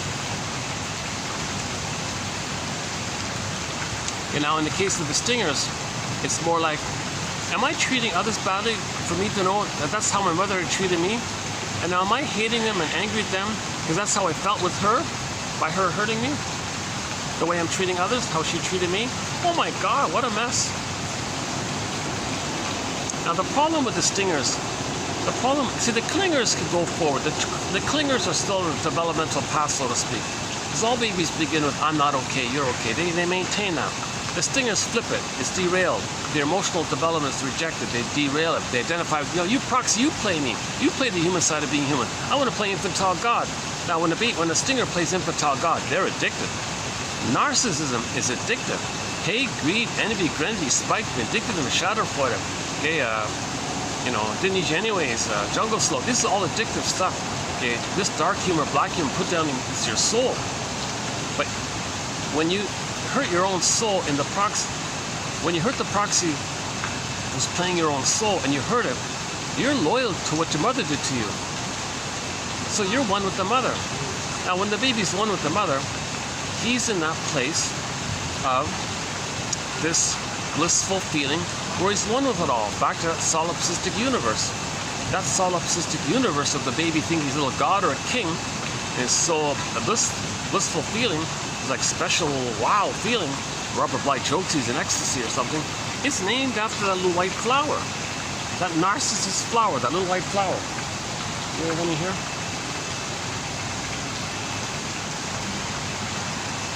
I don't see any little white flowers around here, but if you go to the front cover of Alexander Lowen's book called Narcissism, on the front cover of that book you'll see a little white flower, or just, easy to search online. That little white flower. The ancient Greeks understood this psychology. What are we going to call this psychology? Someone said, those little white flowers, they give people these illusionary, blissed out kind of things. Okay. Well, these narcissistic types, they kind of have this illusionary, blissed out, solipsistic kind of thing. Think it's all about them. They're so superior, little gods like this, and they feel that addiction, that blissful feeling. See, the baby is in a blissful feeling. He's not addicted, but when you go back to it all the time, then you're dependent on it, and you consciously experience that, then you might get addicted to it. So they would name this psychology, call it the narcissistic psychology, after the character, Mr. Narcissus, after that little white flower. So Narcissus looked into the pool of water. Hey, look, Michelangelo, okay, and the other one. You see the famous painting. He's staring in the reflection. Everybody's seen it, right? He's looking in the pool of water. He sees the reflection of himself. He's transfixed in the stunned oneness of it all. That's all he sees. That's all him. Everything's about him. That's kind of the psychology. And he's blissful. He's addicted. He's in love with himself, they say. So it's just him in there. He doesn't love others. He only sees himself like that. So that addictive feeling, so now his feeling self is echo. So he had to split off and disassociate. So in the repression of his soul, we describe it as being disassociated. So to describe it, we say he's flying off in the corner. So echo's off in the corner. That's the soul that was oppressed and disassociated. And he ignored his soul, like he ignored his feelings.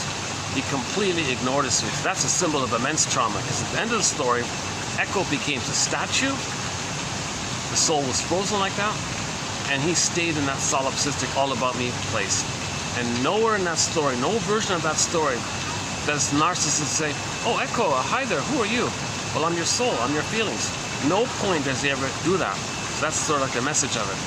Now, a very good update is the Peer Gynt story by Ibsen, because the same kind of idea.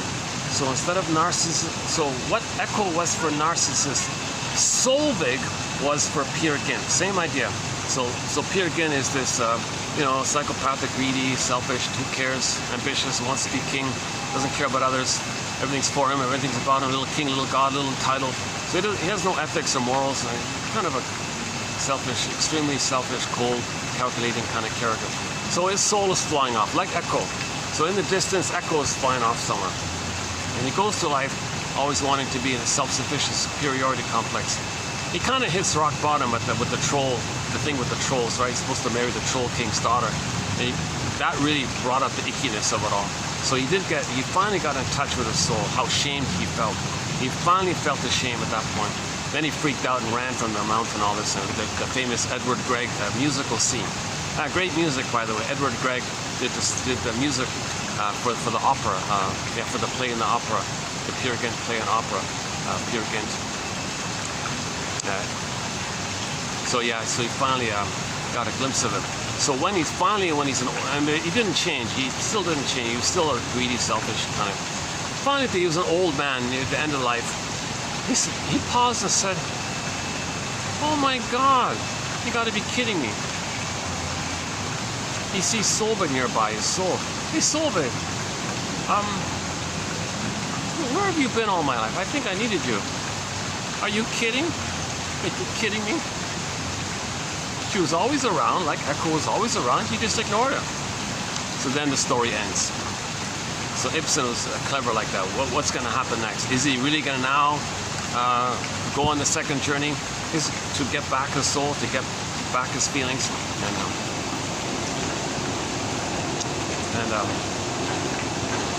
There's a scene in the opera called Solvig's Song. Solvig's Song, where Solvig, the soul, is singing a song. I'm the soul for somebody, but I don't know where he is. He won't accept me. So, sing this sad kind of melancholic kind of song. That song is on our soundtrack. The rendition done by Elisabeth Gruner in German. So I searched around for the various versions of this song called Solvig's Song. It'd be kind of like Echo if Echo sang a song. In the Narcissist myth, if Echo sang a song, what kind of song would she sing? So Solvig did that. She had a song. They had a song for her. So I found my favorite rendition is the one done by Elisabeth Gruner, a famous opera singer from Germany back in the 50s. And very nice, really nice, touching song. That's the only one that kind of had some feeling to it, I thought. So that's in our soundtrack.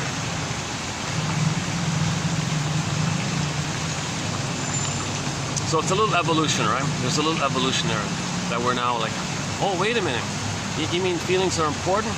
And huge evolution. In the trailer for the Disney film Inside Out, huge evolution, I think.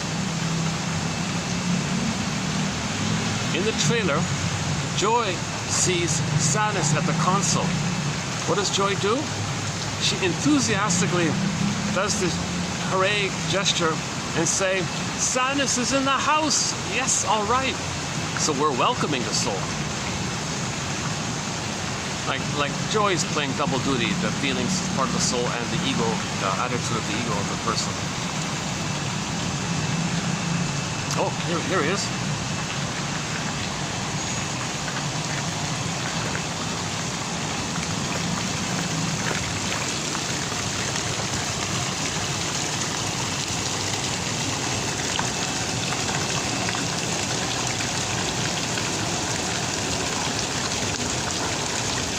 They say, hey, where's the snacks? Say, come on, yeah, yep. Where's the snacks? Come on. You're here. Don't you have any food for me? Where's the snacks? Come on.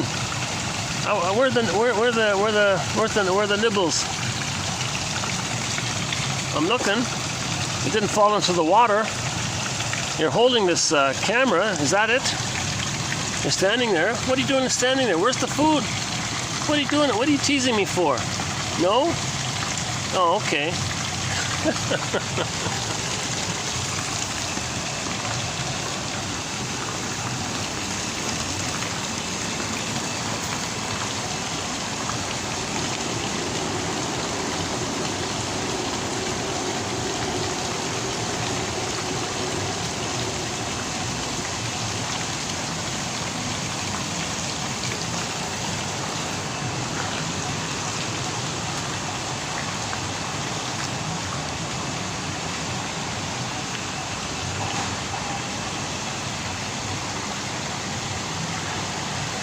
Oh, let's check the battery. Jesus Christ. Oh, good, good. Battery's holding up.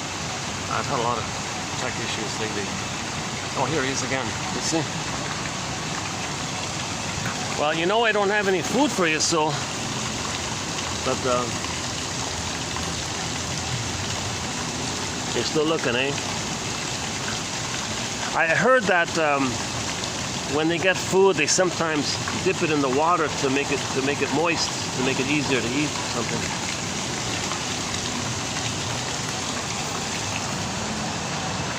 Yeah, I saw a little YouTube clip. The swan got some food. He would dip it in the water and try to eat it, but as he did it, a bunch of fish grabbed it, grabbed it from him. So the fish are always following a swan, knowing that the swan likes to dip his food in the water. So when he dropped the food in the water, instantly the fish would grab it, and the swan kept doing it again and again. So I guess they shared it somehow.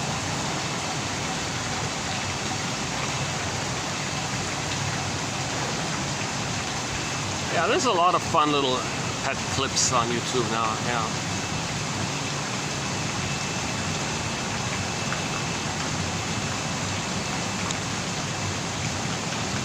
There's one about a dog wanting to join the family fun.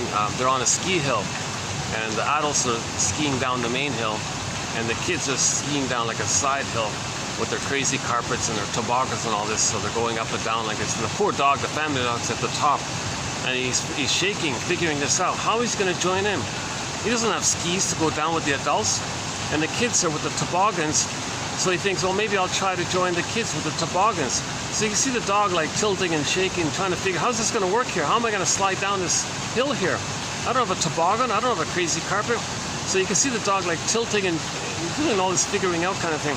Finally, the dog twists himself, turns to the side kind of thing, positions himself carefully, and uses like his whole body as if it were a toboggan, and whoosh, he slid down the whole. It was a hilarious kind of scene.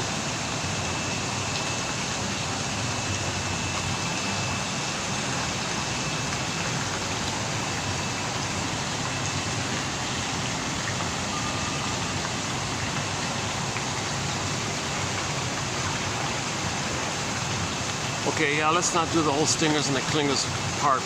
Important material, last video, and I'm referring to the last video.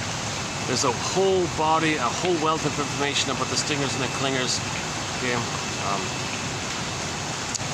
so we talk about some of their jungle slogans, the survival slogans. They got survival anxiety. We talk about the BPD amalgam. We talk about the scapegoating, the scapegoat hunger. Okay, and the prejudice in a ball. They can't see other as other's mother. Put a dash between the M and the O in the word mother. So in the stinger mind, okay, there's going to be a lot of prejudice. They're going to hate the mother. Even though they are the mother, they hate the mother. Or they fantasize one day being in a blissful state with an imaginary prelapsarian magical fantasy mother. Imagine that one day, some imaginal utopian place. Okay. So, what would interrupt that fantasy? Well, if they see an other, wait a minute, other reminds me of mother. Mother hurt me. Mother didn't love me to give me my sense of self. I can't accept myself, so I don't have self and other. If I don't have self, if my self is rejected, then the mother hurt me, so I don't have self and other. The mother hurt me, so if I see other, okay, so you see other in the present. put a dash between the M and the O, and imagine that dash as a link to the inner mother in the mind. So the outer other in the interpersonal reality world, you see an other, somebody from a different language and all this, or somebody who speaks a different language or something. Or whatever it is.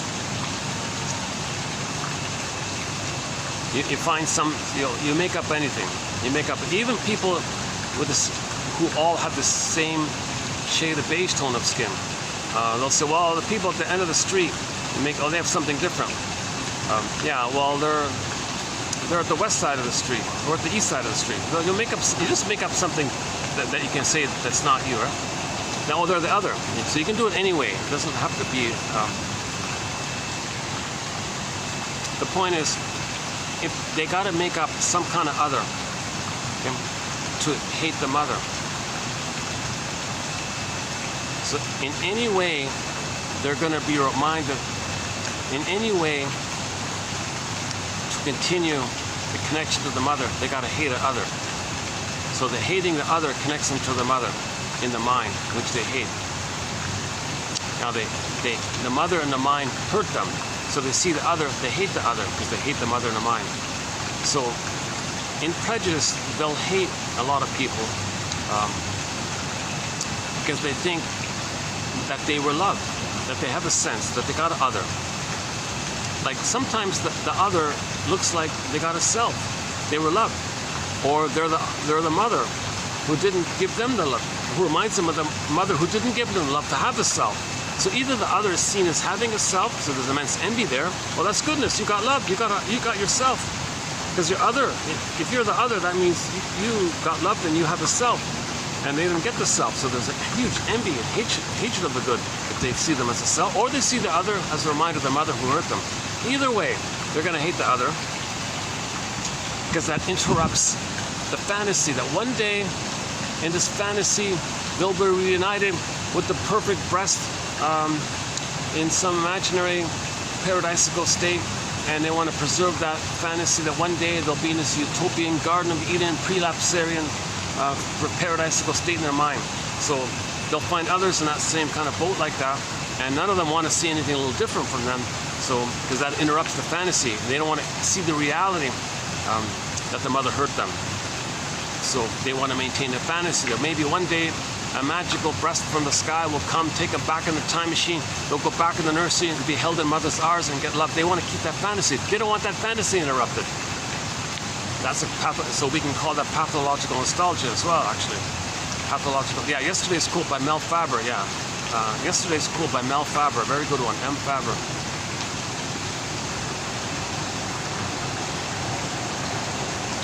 And then the theory. Okay, now we're getting to. Okay, no, let's not do that. So, and it goes on. There's more material. Actually, there's more difficult material post that point.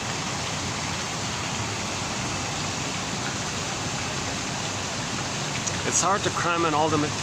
It's hard to cram in all the best material in one video. I feel like I want to, like I'm trying to a little bit. Sometimes I get a little bit overwhelmed with all the ideas. I don't want to be too scattered like that. You know, I want to kind of keep something coherent. You know.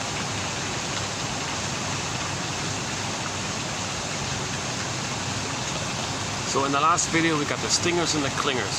Trauma prior to 18 months, we got the various stinger personality patterns.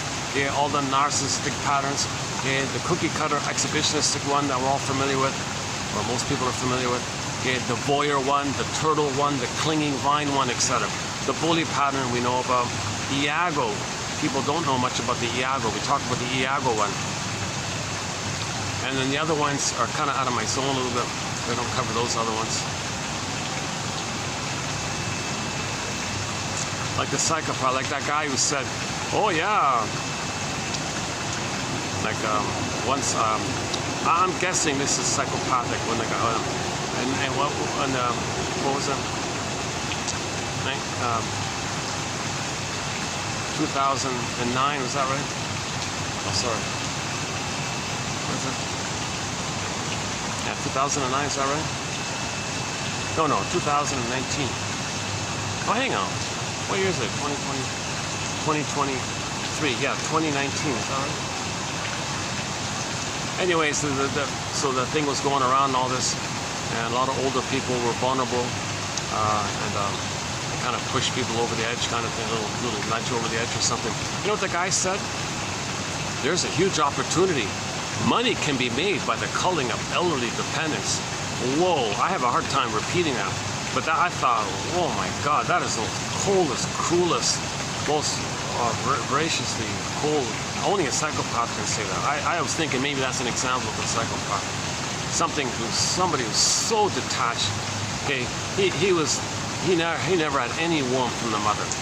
He only had a rubber nipple, and the nurse or nanny or whatever, or the other person, or the relative or whoever, or the sister or whoever, did it angrily, did it violently, fed him violently and rudely with a schedule and aggressively, and hurt him with it, used it as a weapon against him, was angry at him, discharged him, and his rubber, he got no affection, no warmth. So he thought the mother was like a cold refrigerator, angry stone monster. I don't know, identifies it. So he became extremely detached. That kind of area is out of my zone. You know. One short seller said that when he passes away, he wants to be reincarnated as something very dangerous that hurts a lot of people. Like, what a lot of sick stuff, you know. So that kind of area, we don't cover that so-called 1-2% psychopathic area. It's not really out of my zone. You know, the CIRC procedure would lean people to that area, not necessarily meaning that everybody who received the barbaric, cruel, violent procedure, yikes, what a violence inflicted on them. There's going to be a real cold attitude and hate, cold, steely hate by that. It might be a numbers thing. Not all babies who received that medieval, barbaric, cruel CIRC procedure, very violent, disturbing thing.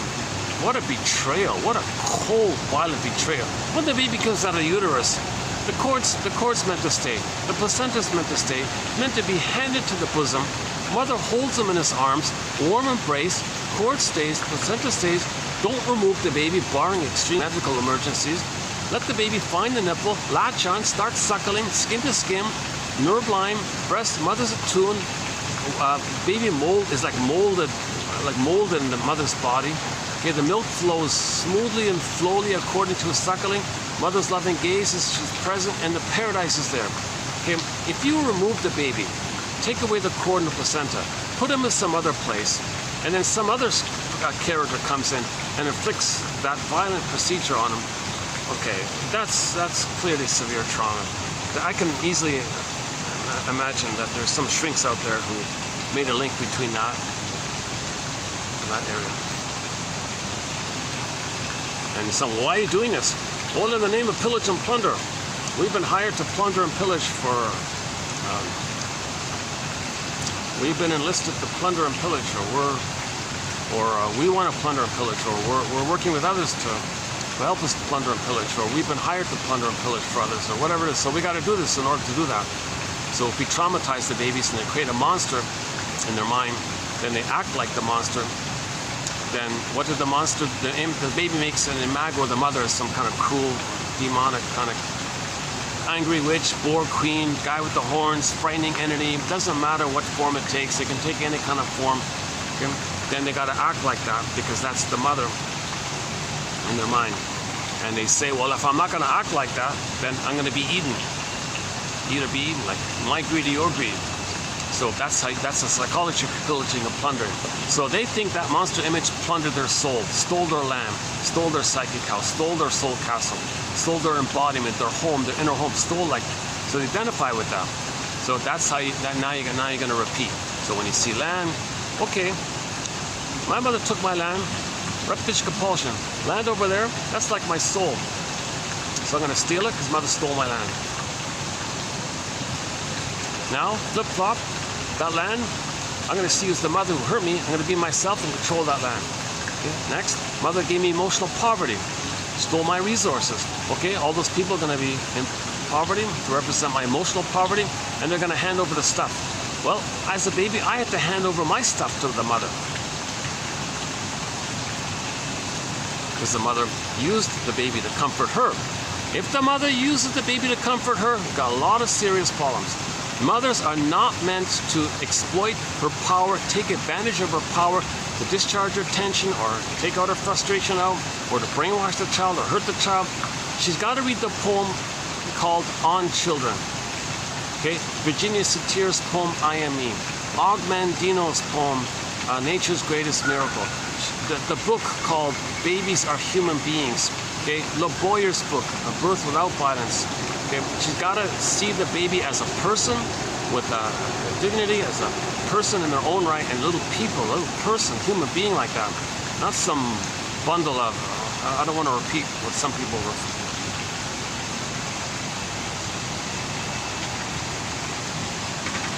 So one woman treated the baby like a sack of potatoes. Why are you so rough handling the baby like that? Why are you like treating a baby like a sack of potatoes? Like, why are you so rough like this? Oh, they won't remember. Don't worry about it. No problem. They don't remember that kind of thing.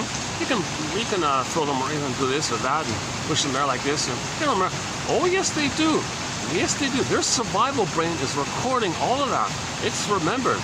They create an image of a terrible monster doing this to them.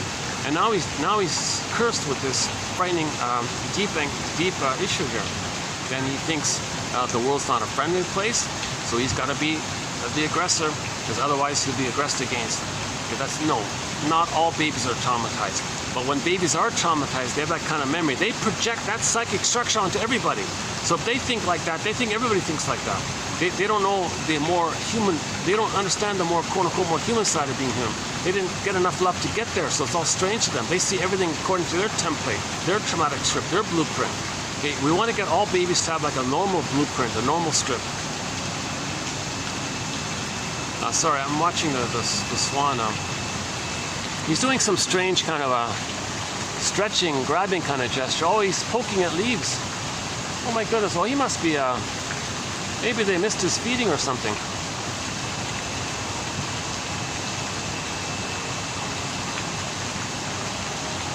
Oh, he got one. All right. Well, that's the first time I've seen him grabbing the leaves like that. Maybe the person who normally feeds him is not around at the moment. Yeah, normally he gets his food around this time, doesn't he? Yeah, usually they forgot to feed him, huh? Or maybe it's later, I don't know. Or maybe he's got anxiety. Maybe he's got anxiety. He's an emotional eater. Maybe he's not physically hungry, but he's eating just to soothe himself. I don't know. Do you want to see what I mean? Okay, let's see.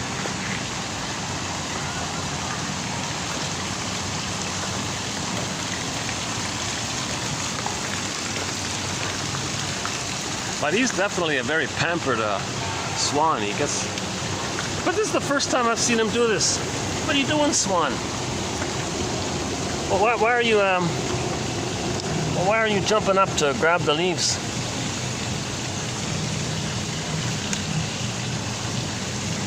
Maybe he wants. Maybe it improves his digestion. I heard that sometimes that they think maybe it helps with their digestion or something.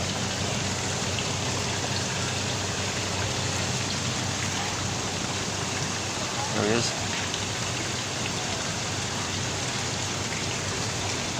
Or maybe it's deliberate. Maybe they deliberately have these leaves for him. Oh, maybe I've missed it.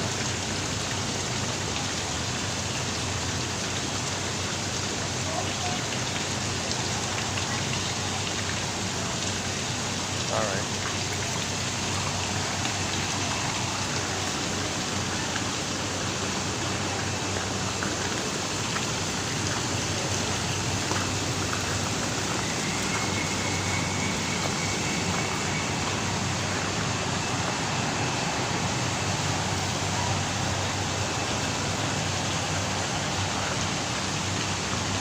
Okay, once again, for the price of half a coffee, or maybe even a third, for the price of a third of a coffee. You know, in some places, it's for the price of a third, almost a quarter even. Oh, no, there he goes, yeah. Oh, now he's jumping up again. When I was there, he wasn't jumping up. Okay. enough about the swan antics here. Yeah, by the way, I gotta comment here. This is a very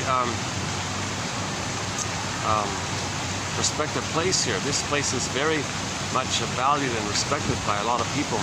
This has some kind of historical significance, a bit of a landmark, a little history here. So they preserved it all these for thousands of years, and they made it into a restaurant a few decades ago, I think. But they want to maintain the spirit of the memory here, so they preserved it like this. So there's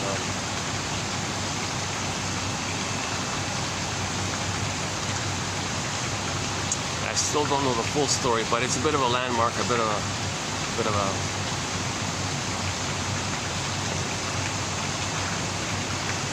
yeah, I can almost have the fantasy maybe of what it might have been like 2,000 years ago in this very spot, right? Oh my God, yeah. Maybe the pin, what is it? The pin? The local, one of the main local instruments I just discovered is called a pin, P-H-I-N. It's a 4-stringed little guitar. It's a guitar, but with 4 strings, and the neck of the guitar is shaped like the end of a dragon boat, or the long neck like that. And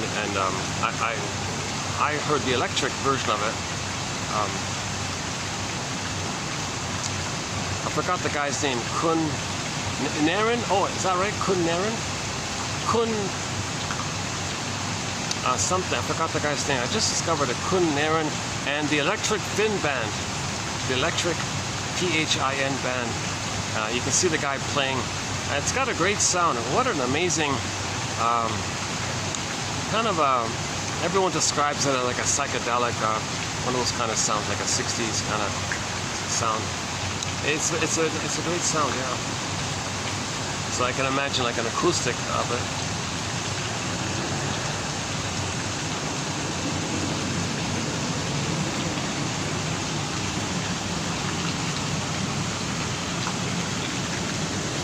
Okay, hang on there. We'll get to today's quotes here in a minute. Yeah, hang on.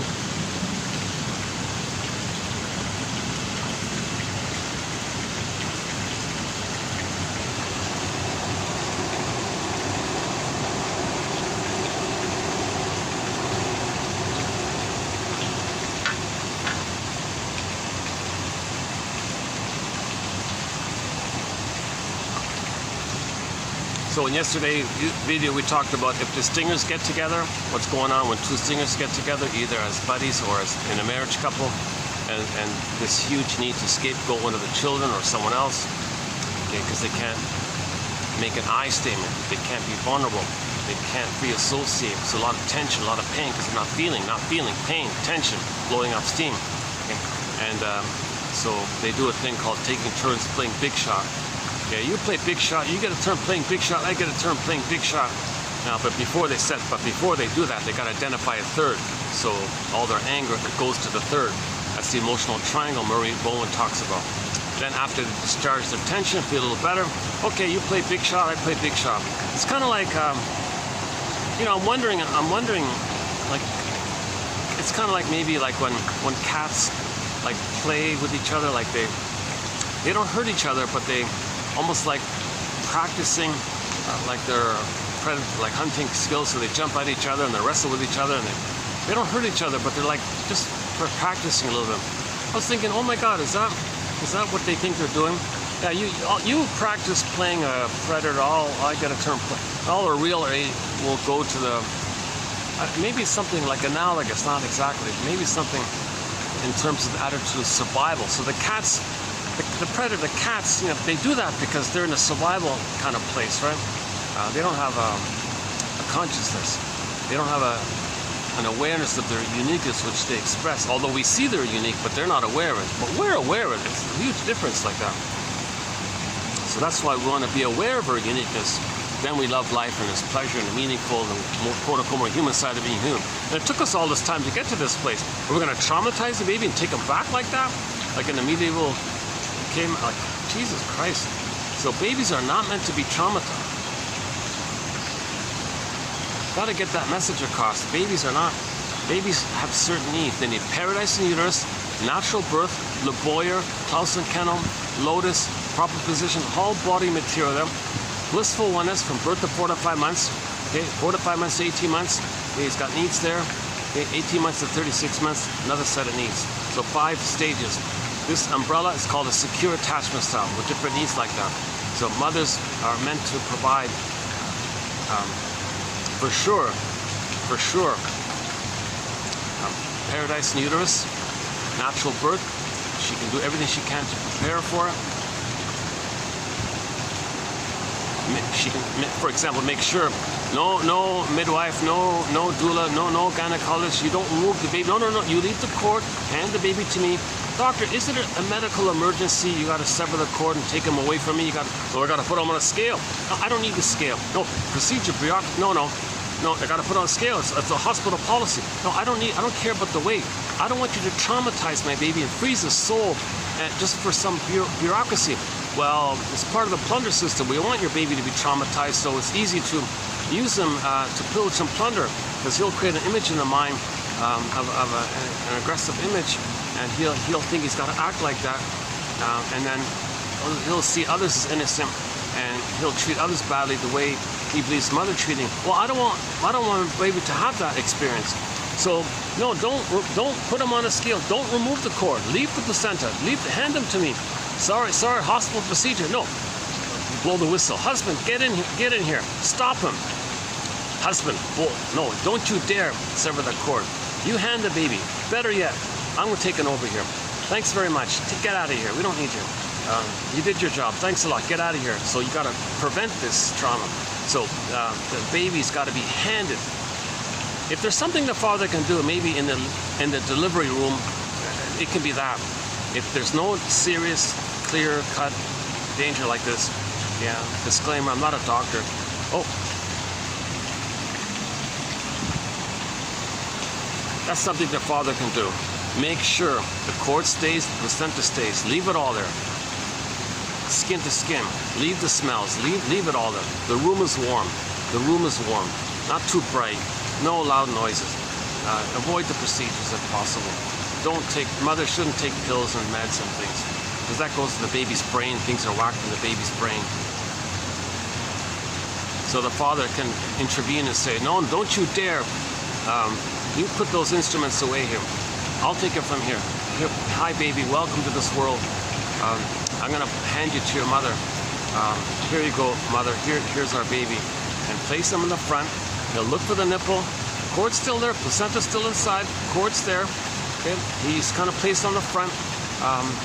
And he's looking around. All of his energy. Where's the nipple? Where's the breast mother?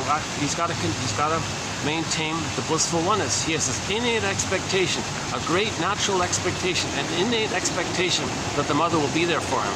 So where's the mother? So he's looking around for the nipple a little bit. Oh, he found it. Latched on, suckling, nursed, latched, attached, secure, good. Whew, great, he's good. The paradise continues. He's got to have a continuation of the paradise. Okay? So imagine the image of the mother-infant dual unity. The baby's inside, mother and the baby, just two, like a circle. That's got to continue. Now the baby's just on outside. The same thing, same attitude. It's just he made the transition from the water world to the land world, but the paradise has got to continue. You must come out too early. They need an extended paradise, an extended Garden of Eden, an extended Nirvana, an extended Shangri-La, Shambhala, the Avalon, the extended prelapsarian Garden of Eden fusion. Virgin. Oh, hi.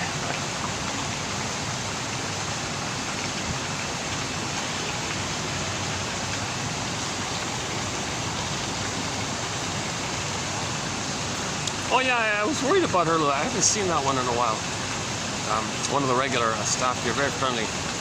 Past couple of times I didn't see them. I thought, well, maybe they quit or something. Maybe they moved on. I just saw them there. Yeah.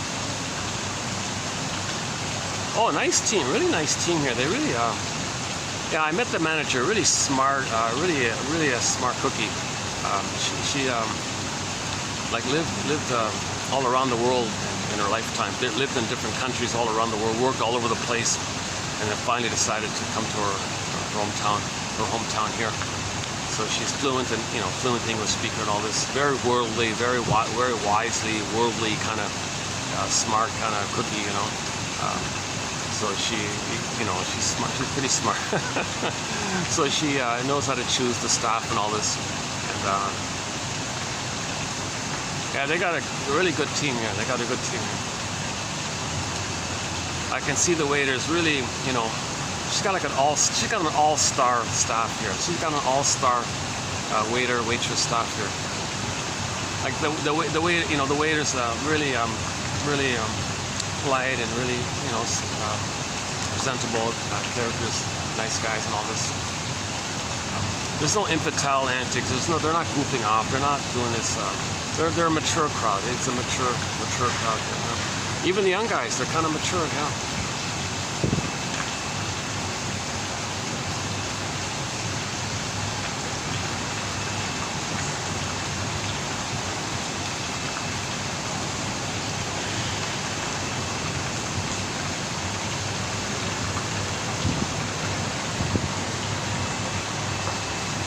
Maybe it kind of fits in with the prestige of this place, as well. Preserve the reputation, the image, I guess.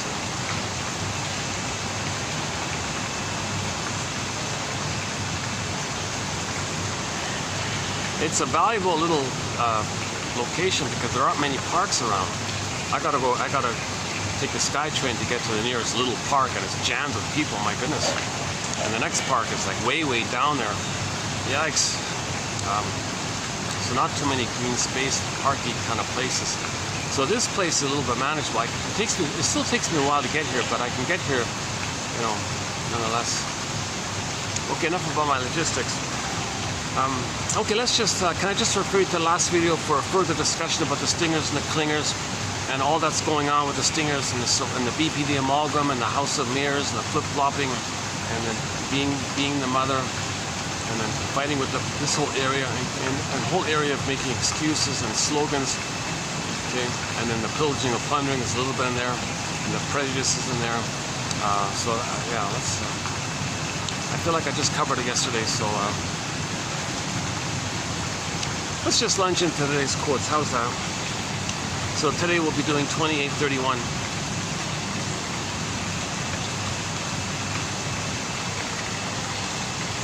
A little bit on the lighter end in terms of. Some more like solid general kind of points. Okay, let's begin. In the literature of ancient Greece, from the Homeric poems through the Aristotle material, one guy named Lain Entralgo, some famous scholar back then, I think, or recently, I don't know when. This famous scholar who is very deeply enriched in studying psychotherapy, like a psychotherapy researcher, about the history of. So this comes from a book about the history of psychotherapy. So he's considered like the lead authority on it or something.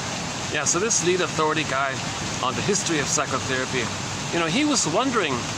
Now he was pondering the question of whether there was any such thing as any kind of systemic, quote, verbal psychotherapy in the healing practices of those ancient times.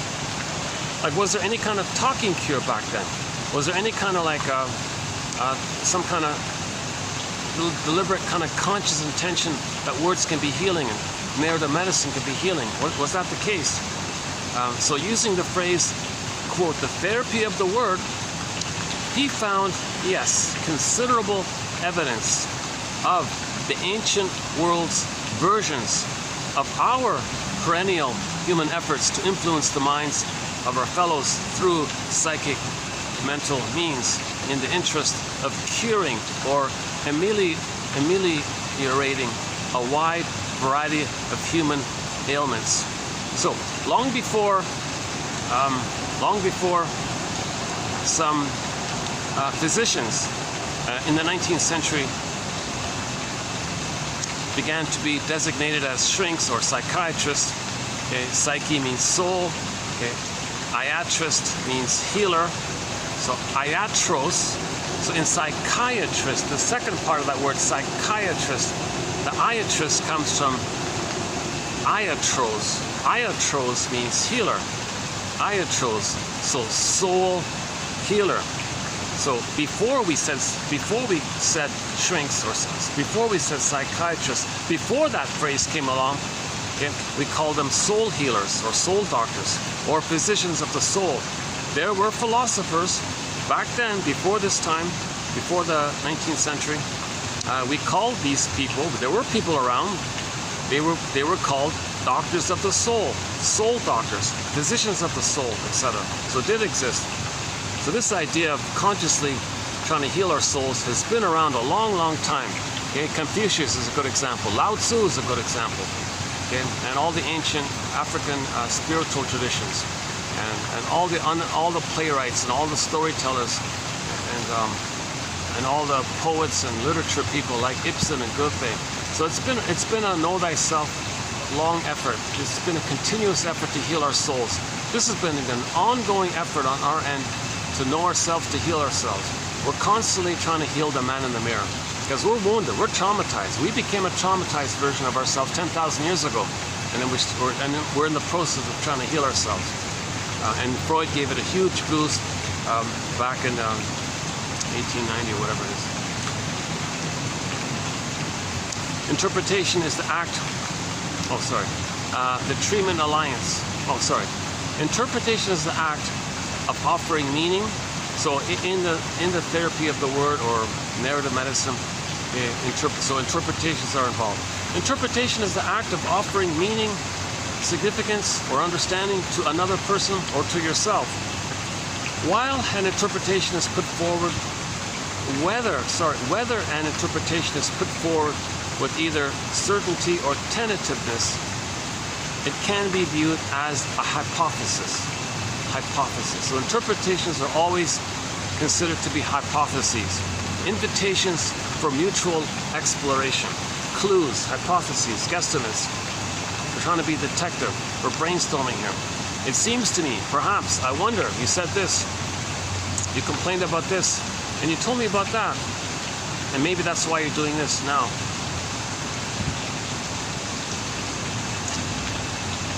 Developed in an effort to explain a body of data. The verb to interpret is defined as, quote, to expound the meaning of something mysterious or something abstruse, or to render words clear or explicit, to elucidate, to explain, or maybe to translate, or maybe to bring about the meaning of something. For example, like an artist. Sometimes in art, you highlight the meaning using art. Another area. Okay, working alliance, therapy alliance. The treatment alliance or working alliance, meaning the client and the therapist, they work together. They trust each other. They're going to be co-detectives together. So he knows that transfers is involved, and they're going to work together to understand this. The treatment alliance referred to the ways in which two participants in a therapeutic relationship found common purpose in their joint endeavor and strove to work together for the sake of healing gains for the client and for the shrink's satisfaction of doing a good job helping healing somebody. Okay, now transference is a huge topic in the therapy process. So here's one that we have a lot of good definitions of transference. So due to the repetition compulsion, due to this compulsion to repeat and replay and replay, so the present is seen as the past. So in effect, we can say we transfer the past to the present. If we see the present as a new addition of the past, in effect, we're transferring the past to the present due to the repetition compulsion. So the repetition compulsion, they often say is the cause of the transfers, because the present is the present, but we use the present as still the past. So we transfer the past to the present, and the present is still the past. So we transfer the past to the present. Transference is the inclination of the client to view the therapist in distorted ways, reflecting a projection onto the therapist of attributes associated with significant figures in the client's past. The client is not only inclined to misperceive the therapist in such ways, though, but is also inclined unconsciously to influence the therapist toward fitting the misperception, or subtly to persuade him, to nudge him, to egg him in, to nudge him, to persuade him, to entice him or her to change in the direction of making the perception an accurate one. He's going to goad him and prod him. Come on, play the mother, or play me. Come on, play the role from my past. Come on, edge, nudge, nudge. Provoke, be provocative. Come on, play that role. I want to play the past here. Not only does he see the shrink as him, and he wants to play the mother. Come on, I'm going to see you as a no-good baby, and I'm going to hurt you. My mother hurted me. Now I'm going to see you as the mother who hurt me, and I'm going to be me fighting my anger against you. Come on, therapist, play along with this role. Go along with it. Show signs of it so I can engage in this. Shrink's got to say, hold the phone here. You're letting me know what your childhood was like. Oh, what do you mean here? You're letting me know what kind of mother you had and how it felt being with her. What do you mean? Well, you're putting me in the role of you. You're acting like her, and I feel a pressure to maybe feel what you felt with her. Oh, wow. I see. You know, and sometimes you see me as your mother, and you're trying to believe that I'm criticizing you, though your mother criticizing you. So you're acting like the victim, and you're afraid of me criticizing you. You're recreating the past and the present to communicate the past and the present. My job is to point this out to you so you can stop doing this nonsense. Oh, I see. Oh, my God. Well, thanks for that. Jesus.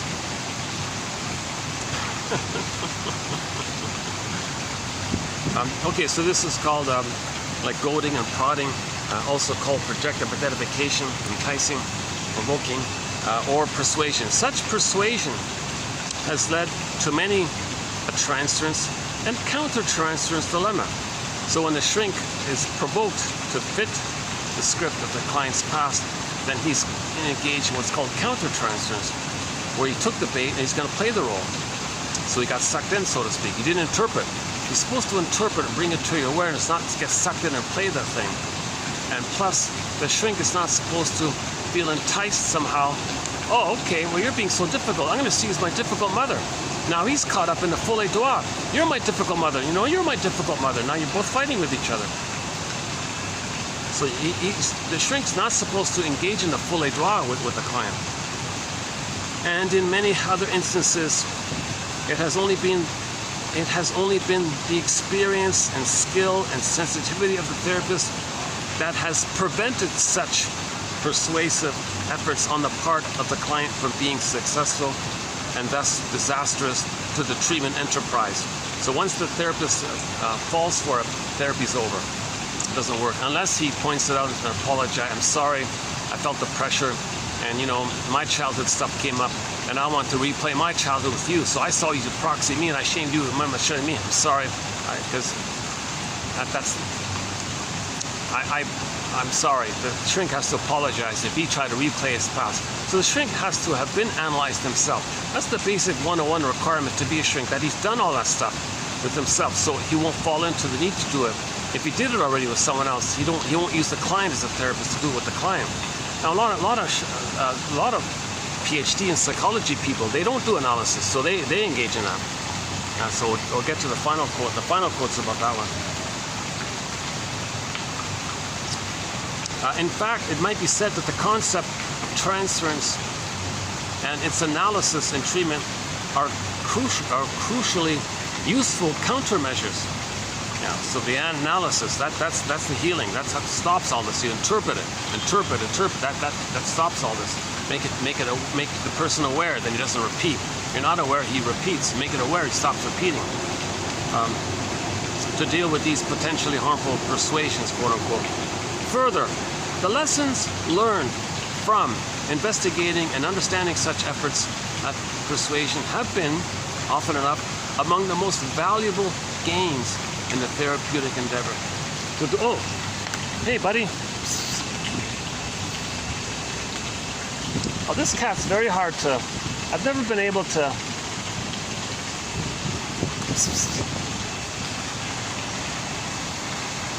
he's similar to the cat at the park place. If you look at the thumbnail of the last two videos ago, there's me holding a cat that looks just like that. I couldn't get him to face the camera. I only had a couple of shots, so he was kind of like looking up kind of thing. You know, the stray cats at that park are really warm and friendly. They hopped on my lap kind of thing. They approach you and purr and all that. They're very, very friendly stray cats. This one is keeps to himself. He's schizoid. He's detached. He's avoidant. Yeah, doing his own thing.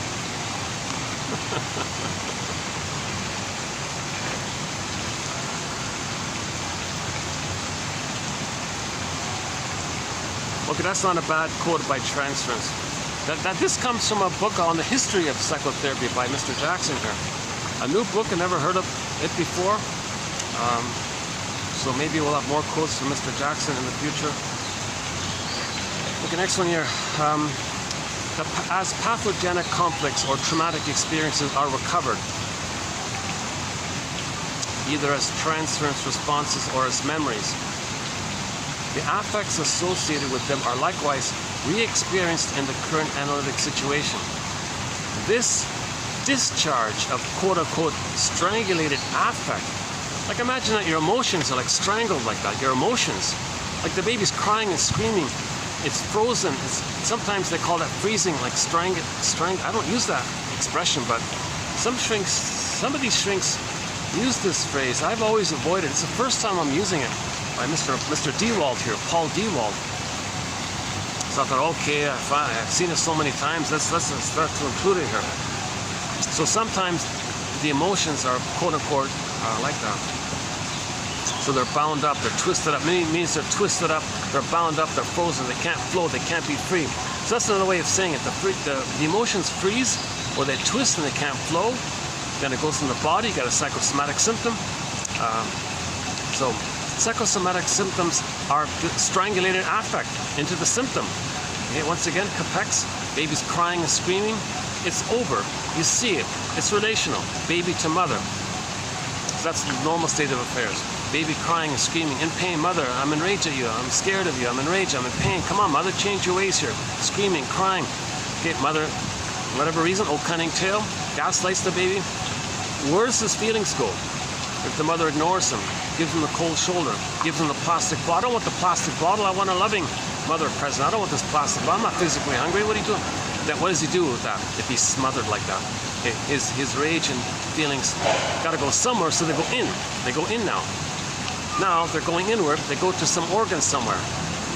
And finally the organ develops a symptom. Capek says, think of the psychosomatic symptom as a covert, underground, still continuous cry and scream to the mother. Originally it was overt, you could see it. But when it goes inward, it's kind of covert, so it's concealed because you don't hear and see it. At the same time, the symptom reveals it. So psychosomatic symptoms reveal the emotional conflict with the mother and conceal it. They reveal and conceal. So you got to interpret psychosomatic symptoms as an emotional issue like that. Sarno says all the rage that the baby has towards his mother that goes into the back, into back tension. Sarno says back tension is rage at your mother as a baby. And that rage had to go somewhere, and it's tensed up in the muscles in the back, he said. Johnny Sarno. So we got a lot of good quotes in this area. Capex, Sarno. Oh yeah, yesterday, Kellerman has one in there. So the image is water to ice. It's called conversion. Water converts to ice. Okay, feelings that don't flow, they're twisted, they can't flow. It converts into a bodily symptom. So feelings like emotion, energy, emotion, feelings like waves, they're supposed to flow. The feeling can't flow, so it gets to the body, stopped at the body bears the burden. Yeah, the body remembers, the body keeps score, the body symptom, some organ or something, it's kind of holding it like that. It's holding it for a while. After a while, it's too much, it goes kaput, so then I got a symptom. So this symptom is like holding it, like the conversion from water to ice. So imagine the image, water converts to ice analogously. Feelings that can't be seen and validated go inward, now the body bears the burden. So it converts to a symptom like that. That's called conversion, or yeah, they call it conversion or symptom formation or something like that.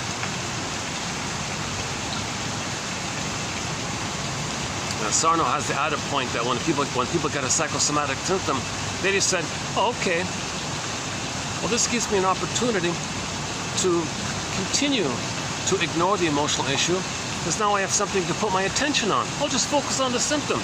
I'll just read all about the symptom and not about the psychology that led to the symptom. I'll just say the symptom is an independent cause. No, the symptom is there because of the repressed psychological issue with the mother. I don't want to talk that. It's easier to deal with red herring than straw man. I'll just treat it as a straw man. Easier to deal with straw man. It avoids their main issue. So Sarno says people create symptoms to give them the chance to distract themselves. You distract yourself from the real issue. You focus on the minor issue of the symptom. And plus, then with the symptom, you can still kind of function life while you're carrying the back pain. Or whatever the symptom is. So in the healing journey, you link up narrative, you link up memory, you get a belated release. You link up the memory and the feeling. Now, to get the belated release of that feeling, you need a belated understanding. They go together. Okay, the catharsis, the purification, the freeing of the feelings, getting back your body, the firebird, okay, you gotta have a belated understanding. A belated understanding links with the belated release of the feelings. You don't have the belated understanding, you don't have the understanding, you're not gonna get the feelings to come back. You can't expect the feelings to come back to you if you have no understanding. It'll just stay frozen and it's afraid to come back to you. You gotta make it safe to come back to you. Psychoanalysis looks for an egg in a basket that's missing. Same idea. So you got to weave this basket, and then maybe the egg can appear. No basket, no eggs. And what's in the egg? The firebird.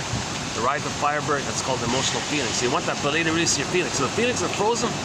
You want a belated release of it, so to speak. You want to feel what you didn't feel. You want to, like now, feel what you tried to feel. You want to feel what you were meant to have felt back there, but you couldn't. It froze up. When you get belated understanding, a basket, strong ego, okay, the straw house becomes a brick house, a little more knowledge, a little more theories, a little more, okay, so every day you pick one core bit by bit, you sort of get things loosen up a bit, you feel under aha, a little aha here, aha there, a little aha there, and maybe the feelings will be released like that. So it corresponds in a co-thing, okay, belated understand, oh now I know why I'm repeating, oh now I know why I'm doing this, oh my God, is that why I'm doing this? Okay, then there might be like a release of the feeling. Now you might start crying and mourning. That's called the mourning process. So the mourning is the healing. So in the distant film, sadness comes to the console. When you do the mourning, you get your identity, joy comes back. We want to get joy back at the console, but to get joy back at the console, first we got to get sadness there. To get sadness there, we got to fix the ego. Okay, again, Wizard of Oz. When there's trauma, okay, the ego's frazzled up, the scarecrow, looking for a brain, doesn't know anything. Okay, so the baby had a great hope for mother's love. It fell. You heard no noise. The wreckage was within. Oh, cunning tale that let no witness in. No witness in. No ego. You don't know it. It's the unthought known. It's known, but you can't think it because there's no brain. The scarecrow has no brain because you can't think it. It's known, but he can't think it. The unthought known. That's the scarecrow. Again, a great hope fell. You heard no noise. The wreckage was within. Oh, cunning tale that let no witness in. An excellent poem on trauma by Emily Dickinson. We got several of her poems in our thing here. Now, when there's trauma like that, the person's not going to love life. They're not going to feel and love. That's the Tin Man, looking for a heart. Now, the scarecrow and the Tin Man being like that, we're not going to feel embodied. That's the Cowardly Lion.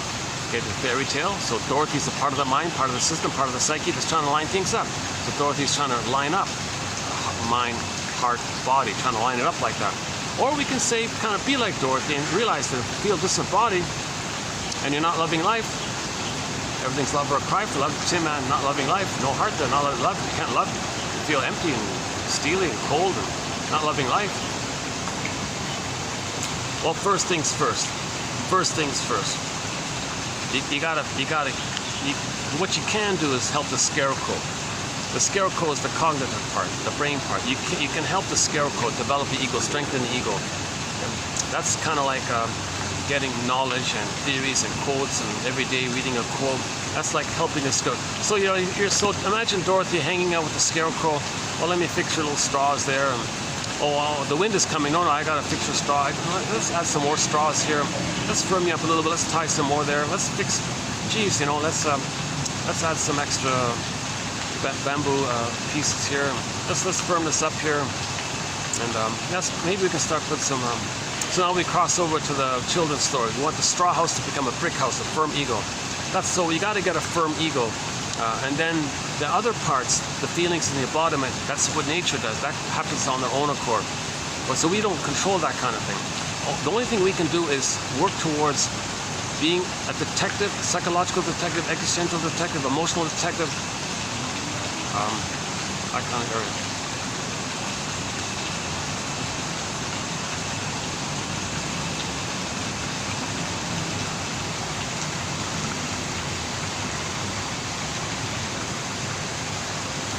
Okay, again, as our inner conflicts or traumatic experiences are recovered to us, now we know the truth will set you free. Now we know mother failed us. Now we know mother didn't love us. Now we know she was traumatized. She made us to find her. Now she repeated her trauma. Now she was an emotionally immature infant herself. She couldn't love because she was never loved.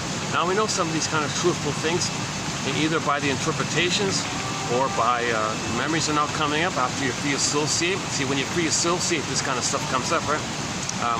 And then maybe the feelings from those traumas can be released. Okay, so finally, there may be a discharge, a purification, a catharsis, a natural healing catharsis of this bound up, twisted up, quote unquote, strangulated affect. It's going to be released now. It's going to untwist, untwine itself, and flow and free. Okay, so that's one way to just talk about it. So for more information on this point, Janoff material is very good, from 2745 to 73. 29 videos, because we talk about abreaction and the difference between a genuine purification, catharsis, versus the sham one, the fake one, the failed one. Called blowing off steam. Blowing off steam is not healing a catharsis. If blowing off steam, you're not healing. You got to be conscious that the anger is because you as a baby didn't get your mother's love. So you're angry, and the tension of the anger and the pain, the steam, pressure cooker, you're blowing off steam. The only way to heal this, you got to make the link. Anger is an expression of the unmet need for mother's love. So you got to get to that kind of safety in yourself and having a caring witness who can handle that kind of feeling and who handled that feeling in himself. That pulls you up to accept your feeling in yourself. So there's a difference between failed catharsis or fake catharsis, or like what actors do on stage, and they're pretending to show emotions, or blowing off steam, or they're pretending there's someone else who has these emotions. That's not. You got to link it to your personal memory and personal release of feelings, and then there can be a release. But to get that release, you need like a aha understanding. Then the release can come in. So scarecrow. Then the Timac can get the heart and the embodiment. So you got to, right?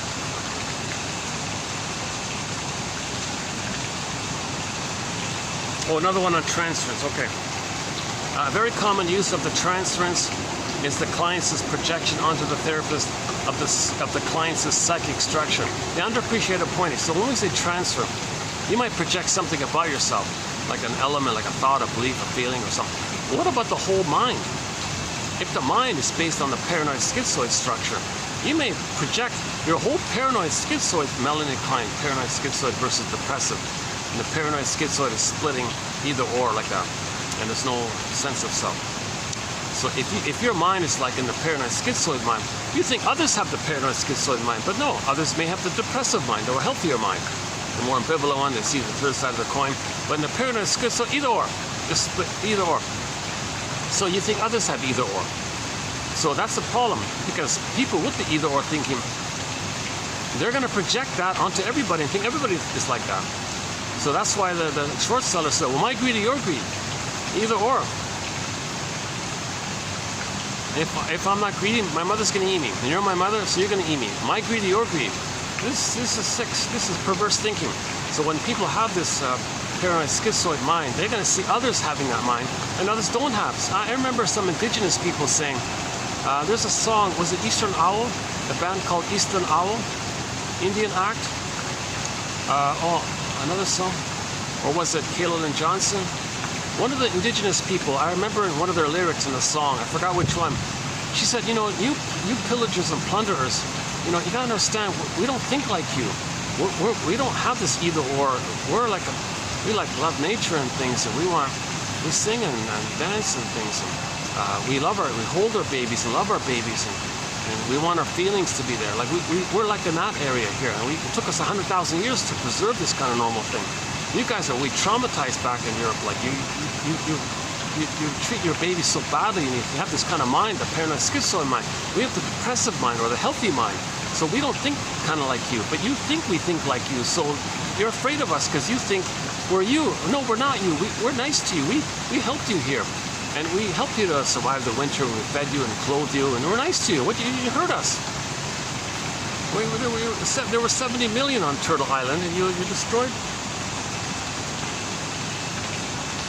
The one estimate, there was 70 million people on Turtle Island living for the 100,000 years in different groups, more or less peacefully in their spiritual customs. They were advanced. They were very civilized, very emotional, very feelingful. And babies were loved and playful, and they were spontaneous in play. Long life, healthy, in harmony with nature, respected nature, had a good relationship with the environment. Like it was kind of like that for 100,000 years, 70 million. And then when people came over, the most disturbed, the Iagros hired the bullies and said, well, we'll give you $1 every time you murder one of them. And well, so the murderer said, all right, I murdered 100 of them. Well, prove it. How do I know? Did you carry the body over here? I can't carry the whole body. Well, you got to prove it. I got to get your money. So the white man invented scalping, he said. So that's in the Heck Ramsey story. You see, then in the propaganda you twist it. No, they're cruel like that. No, that's projection. The colonizers and the mercenaries did that to get their $1. They murdered. Oh boy. Okay, I'm going down an emotional path here. So let's just mention Heck Ramsey. We have a very excellent thread in our collection called Psychologically Minded Quotes from TV shows and films. And one of them is from a show called Heck Ramsey. Heck Ramsey, played by Richard Boone. Richard Boone, that's the actor who played Paladin in Have Will Travel, that one. So he played like an update, like a sequel of Have Will Travel, a show called Heck Ramsey. And we got some quotes from that show. Anyways, one of the episodes of the Heck Ramsey TV show, they were like little mini films kind of thing. One of them was called about the yellow feather, something about the mystery of the yellow feather, a mystery of the green feather, a mystery of the feather, one of those episodes. In that one there, okay, he was trying to babysit some, bigot or some kind of pedantic, narcissistic, extremely arrogant, narcissistic kid or something. He was trying to babysit, trying to help him kind of thing. And one day that arrogant pedant or something, very abused character, thought he was a little god and all this. And he said, oh, those indigenous people are such savages. Oh, they scalp you. What barbaric. He got in a rage, Heck Ramsey. You want to know where that came from? You want to know who taught them that? Who learned that? And then he explained the story about how the murderers needed their $1. They got to show proof. They couldn't carry the whole body, so they invented that to get the proof. And he's like, oh, really? I can't believe it. I don't believe it. Oh, you don't want to believe it. It disturbs your narcissistic, pristine image that you're a perfect little god. So that was a very good scene by Richard Boone. One of the best scenes, I think, yeah. But the main quote we have in our collection from the Heck Ramsey show is the one where Heck Ramsey was dating a lady. I was dating one woman. And he was kind of worried he wanted to know whether or not if they get together, if she's going to project her anger at her mother onto him and then fight with him and want to control him, thinking he's the mother of her. Are you going to do that, lady?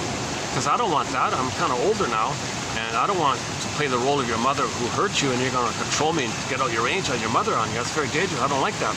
I want a loving relationship here. So what do you say about that? She said, the past is to be remembered, not lived as the present. Whew. Okay. If she had that kind of insight and understanding of herself, he calmed down. Oh, so you mean you can be in the present with me? We can be like friends in the present. We can be mutual. You can see me for who I am. I can see you for who you are. And we can be like in the present with each other. Yeah, oh yes. My past, I remember it.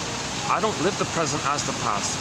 Because I admitted the past, I mourned the past, I mourned the losses, I admit the losses. I worked through this issue of the traumatic childhood and the divorces and all this. Okay, and he felt a little better by that when she said that. The past is to be remembered, not live as the present. Close enough, the past is to be mourned or not reworked in the, still repeated in the present. We can maybe update it. The past is to be mourned, not repeated in the present. Maybe we can update it like that. Amy Baer has a variation. She says, we create in the present the childhood past because of the pain we're feeling. That's another good one. In the Greenberg film, Shrink said to the guy, oh, you have trouble living in the present. You linger in the past. You dwell in the past because you feel like you never really lived it. Unfinished business. Couldn't live it. Couldn't know it. Scarecrow. Blotted out. Repressed. Denied. Stuck there. You can't enjoy the present. When you can't enjoy the present because too much pain in the past, you're stuck in the past. You're afraid to live in the present because you don't. You can't live in the present because you're triggered of all the pain in the past. So you can't live in the present. So you're dwelling in the past all the time. How does that come about? Okay, anyways,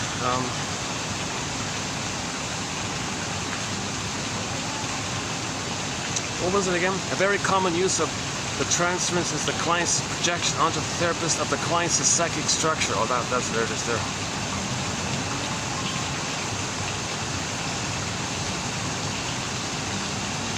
Oh, I can smell the fan or something. Oh yeah, once in a while the air. I'm near the fan belonging to the building next to me.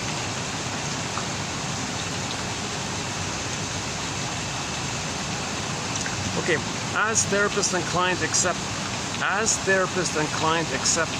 transference as a fact of therapeutic life and consistently examine the client's transference responses, they gain an appreciation of the nature of the client's complex and those aspects of the client's history that are contributing to his or her dysfunctional behavior.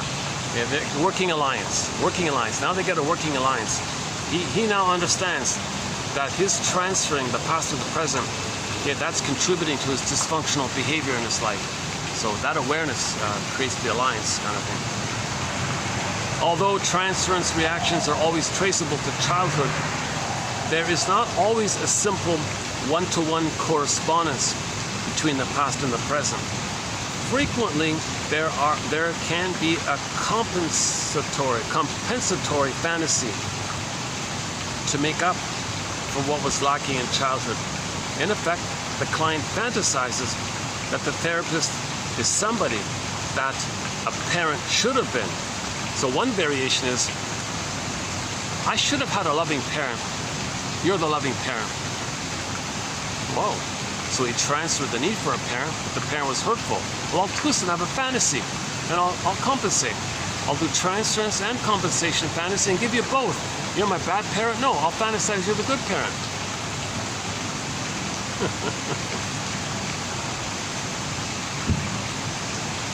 Okay, we got two on nostalgia here. We're going to pick up on nostalgia in the next video. So we got a little two here for nostalgia. Okay, here's a great one. Here's a great aphorism. This one really kind of paused me in my tracks here. What's nostalgia? What's nostalgia? Nostalgia is the pain of no return. Right? Does it show up here? Are we getting it here? Let's see. Is that it there? Am I getting it? Okay, I think you got it. I think we see it there, right? Nostalgia is the pain of no return. Nostalgia. So, yesterday I made a mistake. I didn't have the printout, so the point of no return. Wait a minute. What is it? The point of the pain of no return. The pain. You can't go back there. There's a pain there. That's nostalgia. You want to go back. You can't. There's a pain. That's nostalgia. What a great one-liner, eh? Yeah, I'll be using that in the future, I think. Nostalgia is the pain of no return. The etymology of the word nostalgia. So, okay, so the first part of the word nostalgia is nostos, nostalgia. So the nos part, the nosta part, the nostos part, the first part means get going home, returning home. And the second part of the phrase, algia, comes from altos, means pain. So return home pain. So even the word nostalgia means return home pain. Nostalgia is the pain of no return. You can't go back home. No time machines. Nostalgia means return home pain. Literally. Return home pain. Nostalgia. Nostalgia is the pain of no return. It is the expression of a festering wound, a wound of dislocation. The loss that produces nostalgia is always of a dual nature, pertaining both to facets of the past that are irretrievable and to the sense of possibility that accompany them. You see, when you look back, if only, oh, fantasy, it could have been this, what if this? So there's a lot of fantasy that wasn't there, it could have been. So part of it is you're going back, but you're searching for the fantasy part of the back part. So you can't go back, so you're going back, you don't accept the reality of the past, instead you fill in a fantasy of what should have been there in the past. And that fantasy traces you back to the blissful time with the mother. Poor mother, eh? She's got a hard job to do here. She's got a tough job, eh? Mothers have a hard job. How does a mother be a loving mother when she wasn't mothered herself? She's got a lot of work to do here. Okay, I'm gonna do a preview of some of the quotes on nostalgia for the next video. So we got some good quotes on nostalgia in the pipeline here. So I've got a part of them queued up here. So let's continue. So here's a preview of some of the quotes, not the whole thing, just a sample of them. Maybe about 5 or 6 here. So nostalgia is a term first coined by a Swiss doctor, Johannes Hofer, according to this. So in 1688. So this term, return home pain, nostalgia, return home pain, was created by some guy back in 1688. According to this one here. I don't know if it's true, but it's just for the time being, put it there. So, at first glance, well, April Wine has an album called First Glance, huh? Okay. Yeah, we have 3 songs from the classic rock band April Wine on our soundtrack. Won't Walk Down That Road No More about codependency, Talk to Me, and there's a third one. I forgot the third one.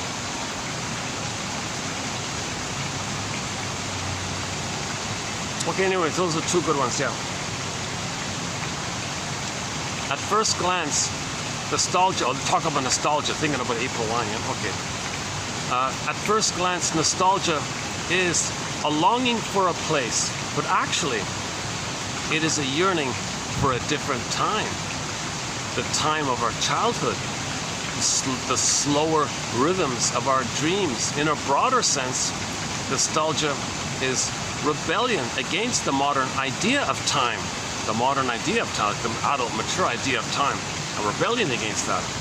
I don't want to face mortality. I don't want to face time. If I go back and imagine the fantasy of being in a state of timelessness in the Garden of Eden, there's no time. If I can imagine being in the Garden of Eden, the Shambhala, Shangri-La, there's no time there. It's a peaceful, beautiful paradise. There's no time there. I don't have to face the pain that there is time if I can be in the fantasy of no time. The time of, okay, so the nostalgic desires to get rid of, to ignore. So you ignore history, you turn your actual history into a private or collective mythology. Yeah, so the actual history, you twist it and turn it into a mythological utopian thing. So there's a book, there's a book entitled The Way We Never Were. I haven't read, I just saw the title of a book, The Way We Never Were. So, oh, I wish I could go back to that place. Well, you didn't have that. You're just imagining a fantasy instead of that. As a defense against the present. Rebellion against the modern idea of time.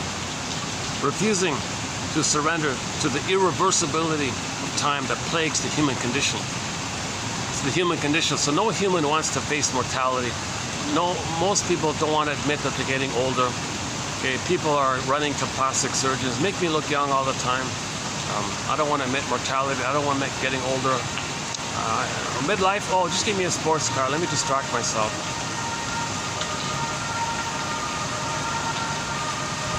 So you could argue that the whole beauty industry, cosmetic industry, is to maintain a denial of time. Keep you in a youthful place. You're still in a youthful place where you don't think about time really, because you're in that state of timelessness, and you didn't reach that place where you're going to admit time. So at midlife, we got to admit this issue of time. Oh, I don't want to admit midlife. I want to stay in my 20s and 30s all the time. I want to look 20 forever. I want to be, and there's a song there, I want to be 18 forever. That obnoxious song. I'm not going to admit time. Infantile. Well, it's a defense against time. It's a defense against maturity. A defense against the irreversibility of time, the reality. You need a strong ego to accept the reality. Okay, yes, there is time. No one lives forever. But if you have a fantasy, maybe I can live forever in my fantasies in my mind, and just keep my emotions in there, and pathological nostalgia. So nostalgia is a defense against the pain of reality of your life. Because problems in your life. Okay, just watch YouTube clips of Happy Days and the Fonzie and what's it? Mork and Mindy and Laverne and Shirley, all those shows, right? Oh, what an annoying show, Laverne and Shirley. Oh my, I couldn't watch that show. The two guys are always there. What an annoying. The girls were kind of funny, but gee, I couldn't watch that show. Yeah.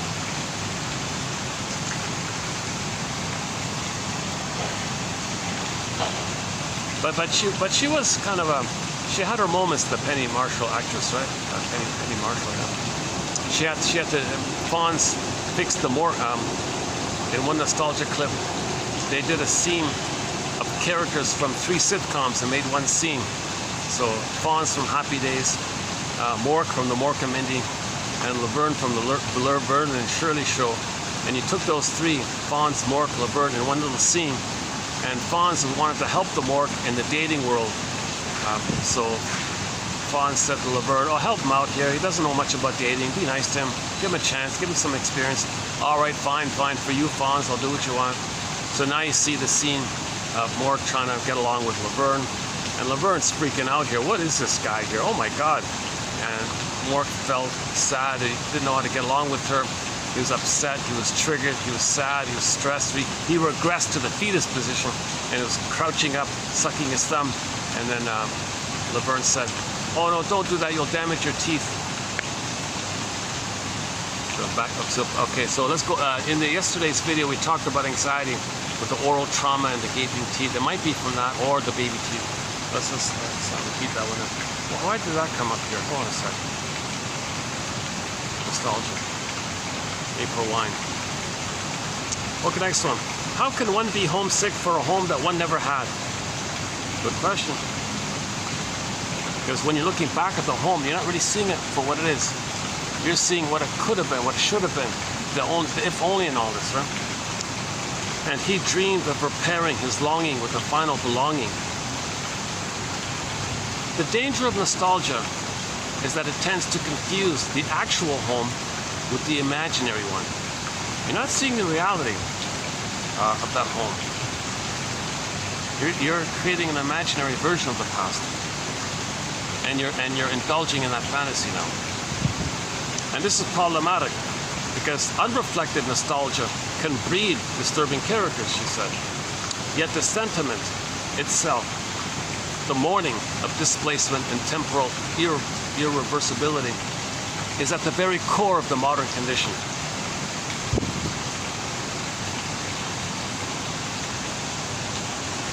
So again, nostalgia means, another interpretation of nostalgia is this one here. So the nostos part means to return home, but the algia means longing. So the first version was, the first translation was return home pain. This guy interprets it as return home longing. So you can put it together, or we can blend it. Return home painful longing, maybe. Okay, so nostalgia is a longing for a home that no longer exists and has never existed, really. Nostalgia is a sentiment of loss and displacement, but it is also a romance with one's own fantasy. Nostalgia is a romance with one's own fantasy. Now these fantasies are a defense against the pain of your life. You don't want to face your life and the pain of your life. You don't want to face growing up. You don't want to face the hard work of mourning. You don't want to face the work of what's the truth and how do I heal and this complication. Okay, well just eat a cookie, eat some ice cream, and go into a food trance or in a blissed out, paradisical, oozy state where there's no time. Okay, so the past nostalgia seeks, the past nostalgia seeks has never existed except as a narrative and hence always absent. That past continually threatens to reproduce itself as a felt lack. So when you look back, there's always a lack. As you're going back, something missing, there's a lack there. So when you do the nostalgia, I never fantasized it, but there was something was missing. You see, if you were happy in the present, you're going forward in your life. If you're painful in the past, you're always going back there, lingering there. Okay? That's the issue. When you're pained in the past, you're kind of stuck in there. You're stuck there, lingering there, wanting a better outcome for the past, the fantasy. What if? So you're trying to master the past kind of thing. If you're happy in the past, if you had a happy childhood, you can live life in the present and be a loving, caring, generative adult and as an elder. There's the continuity of past, present time.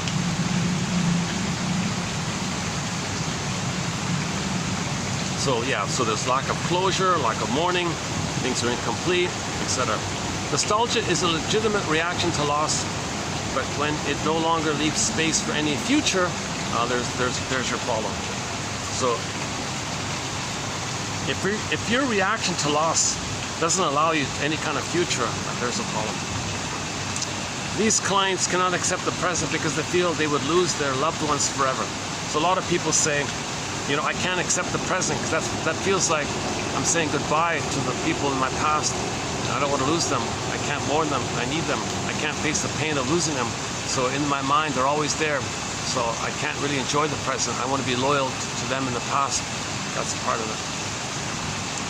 Okay, the last one here. These are just a sample book titles. I just typed in, like, what books are there that have the word nostalgia in it? Now, I didn't have time to do the whole thing, so I just started it. So I'll update this one here. So just 5 book titles here. What is it? Yeah, just 5 book titles here. No, 4, just 4, sorry. So one book title, I don't know what the book's about. I don't know if it's a good book. I just saw the title. So the title caught my attention. So one title of a book is called Nostalgia for a World Where We Can Live. Provocative title, right? So like a utopia, where can I live? I'm looking for a world where I can live. So you go past, can that be there? Maybe in the future? Well, what's the future? Well, you got to heal the past, not recreate the past in the present. So the future will be the continuation. So that interesting question, right? Nostalgia for a world or a life where we can live. Nostalgia for a life. Nostalgia for a love we can have. How about that? Nostalgia for a love we can experience. And nostalgia for a love we can feel. Nostalgia for a love we can have. Nostalgia for love. How's that? Nostalgia for love. How's that as a title? Yearning for yesterday. Yearning for yesterday. The way we never were. Forever doo-wop. The doo-wop-wop. The 50s. The doo-wop, bop songs, all those 50 songs, right? The Happy Days stuff. That's funny about the Happy Day. It was filmed in the 70s. The thing was made in the 70s, but it was a nostalgia for the 50s. So here's a show in the 70s talking about the 50s, and I saw that in the 70s, and I saw some clips in my nostalgia of the nostalgia. So I'm feeling nostalgia for the nostalgia, which was a nostalgia for the nostalgia. So my nostalgia is somebody else's nostalgia. Tears of Longing, another one here. So our song, I had to end up on a song for this one here. So crank it up. Crank it up. A little bit, oh, not too much. Crank it up a little bit. Turn up the volume a little bit. Type in on YouTube, Santer's Bootleg. Santer's Bootleg. Okay, there's five songs on there from the bootleg. One is called Dreaming. Play that song called Dreaming. I think he kind of a little bit discusses this nostalgia. I'm dreaming of the man I used to be. That one there.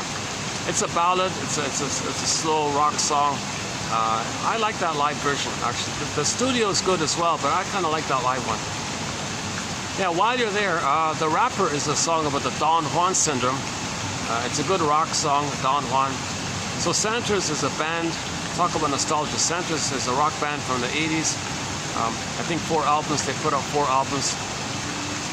No real big hits. The closest thing they had to a hit is a song called Mistreating Heart, and a song that was on the radio called Time After Time. That's how I first learned of them. I heard on the radio Time After Time. Oh, that's a pretty good song. I kind of like the music there. I like that. So I looked up the following that, yeah. So we got several songs by the Santer's band, led by Rick Santer's. Now Rick Santer's left the band later and did one solo album. And from that solo album, we got, I think, 4 songs on our soundtrack. Ashes and a couple of, The Dream. Oh, The Dream. It's a good one. Yeah, The Dream. His most recent single is called Lovesick. That's definitely on our soundtrack. Lovesick. That's a great song. Lovesick. Check out Lovesick. Now, if you think the song's not perfect, keep in mind, he did all the instruments himself.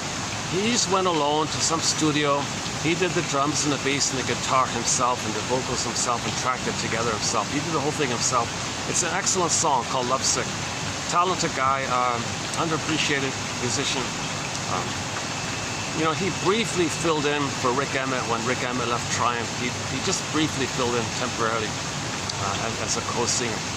The mistake with Triumph was that silly Phil X character. He couldn't sing. He had hysterical screeching, an annoying scratch nail on the chalkboard. Why did they choose him? You're better off just to stick with Rick Santer's. Let Rick Santer. He did it. He could have done a better job. Because the few Triumph songs that Rick Santer's sang on that last tour, they were okay. It was likable. It was different. It wasn't Rick Emmett, but it was likable. They were good. It was Rick Santer's version of Rick Emmett. It was good. I think they could have kept that. But they flooded it with this other hysterical screeching guy. Huge mistake, and then the band fell apart because of that. So they could have saved the band if they just stuck with Rick Santer's. Personally. Okay, so that's our closing song here. Dreaming by Santer's. In particular, the live bootleg one. I'm dreaming of the man I used to be, where I'm free, or I'm happy, or I'm free. That's really a good example of nostalgia. So a lot of nostalgia is called manic nostalgia, pathological nostalgia. I'm not talking about like the benign, occasional nostalgia where you're celebrating something. It's when you're doing it as a defense against the pain of the present. So there's healthy nostalgia. Okay? Just like there's healthy eating, then there's emotional eating. Well, there's healthy nostalgia and there's emotional nostalgia. Pathological nostalgia, disturbed nostalgia, pathological mourning, pathological reminiscing. Okay, that's when you don't want to face maturation, you don't want to face healing, you don't want to face your life, you don't want to face your problems. So, okay, just imagine something in the past, turn the past into a fantasy, something that wasn't there, dwell in this fantasy, and that fantasy ultimately is an echo of a trace echo back to the time at the breast where you're being held in the blissful oneness in the Garden of Eden with the mother. So you want to trace it back, and in that place, there's no time, no space. You're infinite. You live forever. Ooh, ah, and you don't have to admit time. Now, when you're back there, there's no time. So that means you don't have to face the reality of time in life. If you're in a oozy state and there's no time. So if somebody at midlife is feeling stressed, they might drink a beer. They're doing that. It's a regression. It's a regression to that pre-lapsarian merging state. Because the beer triggers the serotonin that you'd get, that the baby gets when he's loved with the mother. And when the baby's loved with the mother, he's in a blissful paradise kind of place. So a lot of this nostalgia is about getting back to paradise. If the baby had paradise, he's not going to be so nostalgic.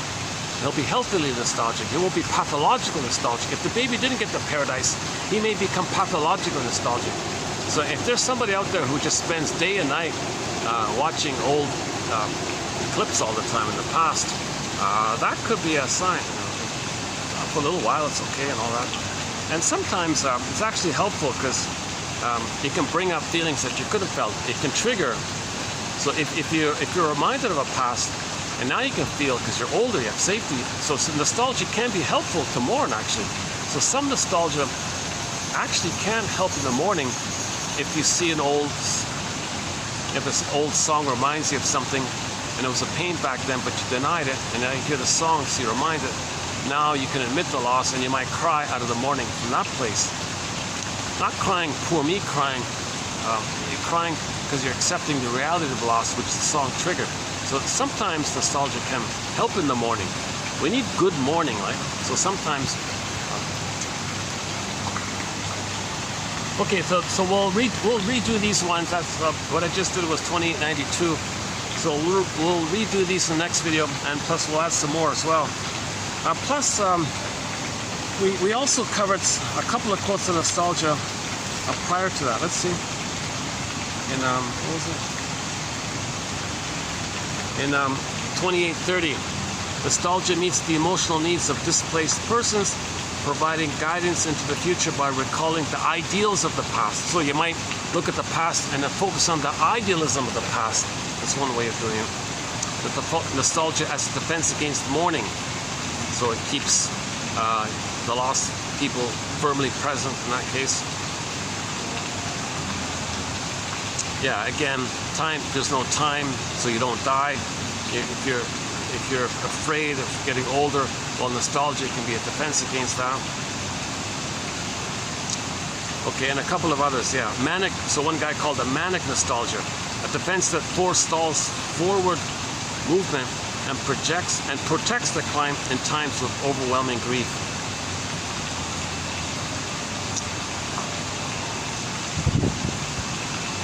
When things don't go well, nostalgia impedes mourning and becomes a defense against it. So yeah, you don't want nostalgia to block your mourning.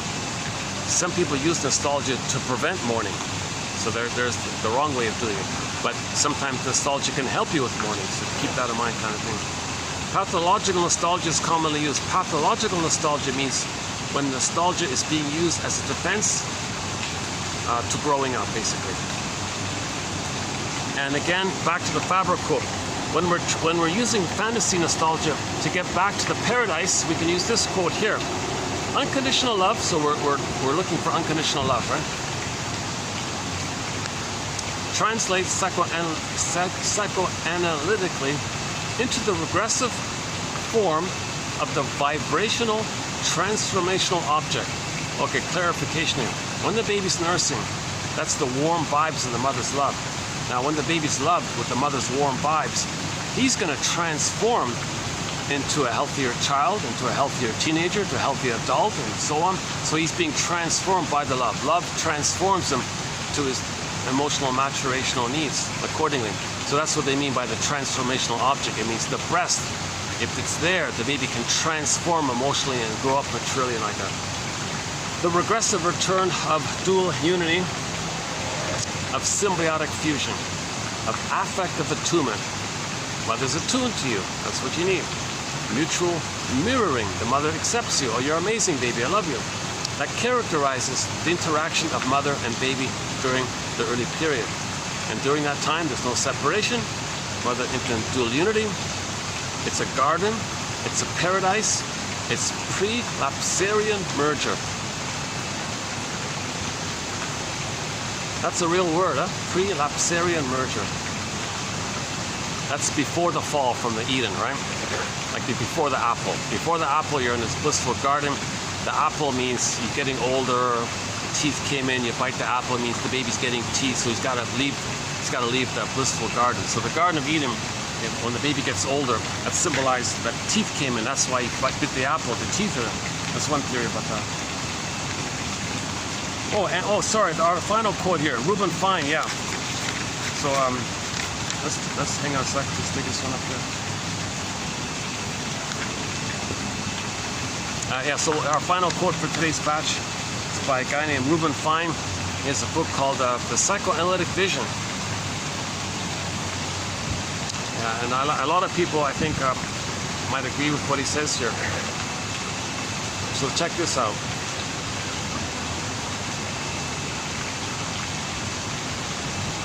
Okay, here we go. Psychoanalysis really represents the heart of psychology. But the true meaning, the true psychology is psychoanalysis. That's what he's saying here. Without some reference to psychodynamics, no psychological statement makes complete sense. A careful examination of some recent psychological literature shows that a current, quote, scientific psychology, as usually seen by researchers, is often either irrelevant, trivial, or erroneous. That's true. A lot of this psychology stuff without psychoanalysis, poof, yeah, so vague, glittering generality. So you randomly pick 10 people, and your survey was this, and you didn't analyze why they replied the way they did. Well, they just replied that way. There's your report. Well, that's meaningless. It's irrelevant. It doesn't tell you much. A total rethinking of the science in light of psychoanalytic psychology is essential, he says. And it goes on like that. It makes me relieved that I didn't study psychology, because that's all this. Okay, maybe I learned a little bit about, the pigeon experiments. You might learn some trivial, like behavioralism kind of things, like Pavlovian type of things. That's kind of limited like that, right? Intermittent reinforcement or something, which is good for advertising, right? Once in a while they give you something, but mostly they reject you, but they promise you might get something. So if there's an intermittent reinforcement, then you're dependent, looking forever, right? So you got 2 pigeons, I think. One pigeon pressed the lever, and it was consistent. Every time he pressed the lever, he got a pellet, food pellet. Pressed the lever, got a food pellet. Again, pellet. Pressed, it was consistent. Then it stopped. The pigeon tried again and again. Oh, no pellet. He got it. He understood. He flew away. Pigeon B. He pressed the lever. He got a pellet. He pressed it again. No pellet. Pressed it again. No pellet. Pressed it again. No pellet. Pressed it again. No pellet. Pressed it again. No pellet. Then, after 20 presses, he got a pellet. Oh, he did it again. Oh, another one. Oh, another one. Then he pressed it again and again. He got 1. Again and again. He got 2. Again and again, nothing. And then it was intermittent. After you do that for a while, then forever, no pellet. That poor pigeon will stay there stuck forever pressing it. It's kind of like people. That was one way. So it's not an either or. I think we got to be broad-minded and include whatever's helpful. So there may be some helpful bits of academic psychology. Not much, but there might be some helpful parts. Some of the counseling skills might be helpful. How to give empathy statements, and something like that. I'm gonna wrap this up soon here because it's Saturday. I see them preparing for things here. Let's see, what time is it? 5:56. Battery's holding up here. I'm not going to walk around because it's Saturday. It's hard to walk on the busy sidewalks. And, yeah, I can't. On Saturdays, I'm not going to do the walk around. Sometimes during the week, I might walk around a bit. Friday, Saturday night, forget it. Sundays are okay, actually. You know, the best day, you know, the quietest days are Wednesday. I think Wednesdays, Tuesdays and Wednesdays are the best. Mondays surprisingly busy. Tuesdays and Wednesdays are kind of the dip, a little bit of a dip in terms of how busy things are. Well, what you think about today's video? I thought I did not too bad a job this time around. Didn't have too many interruptions. No interruptions really. A little bit.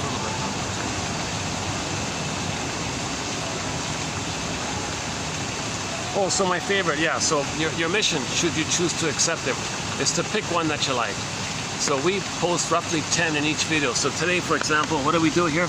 1, 2, 3, 4, 5, 6, 7, 8, 9, 10, 11. Yeah. So today we posted 11. So on average, we post 10 quotes per video. 1,000 videos here. So 10 times 1,000. So the 10,000 quotes are here on this channel. So for each video, pick out one. Okay, do that one a day kind of thing. That's Robert Bly's advice. Not to read psychology or psychoanalysis, really. Keeping in mind that the heart of psychology is psychoanalysis, psychodynamics, psychoanalytic perspective. Okay, looking for patterns. What are you projecting? What are you transferring? Okay. Did you identify with the aggressor?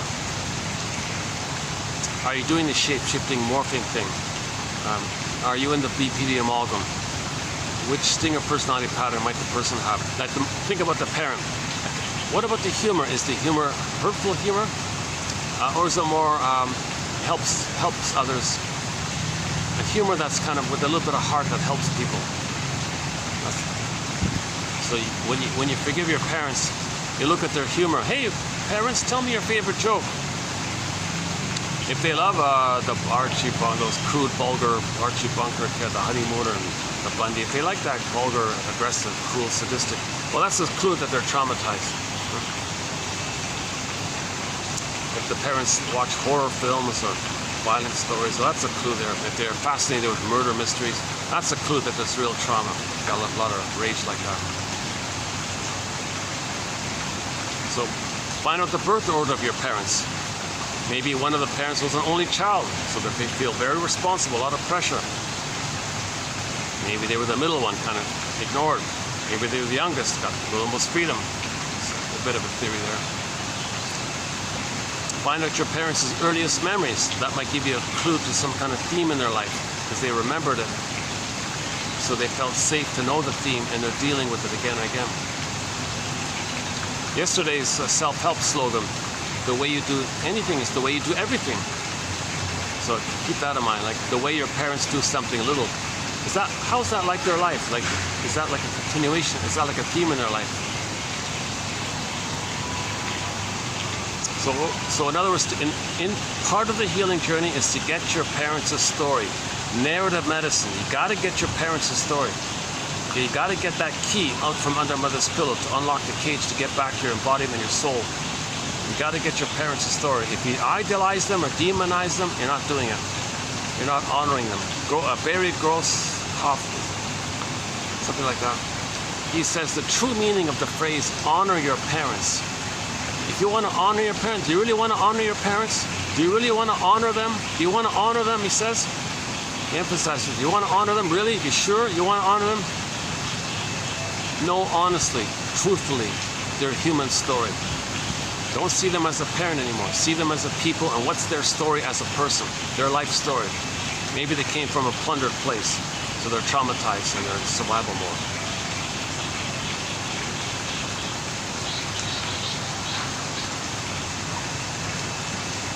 So to honor your parents, see the two sides of them.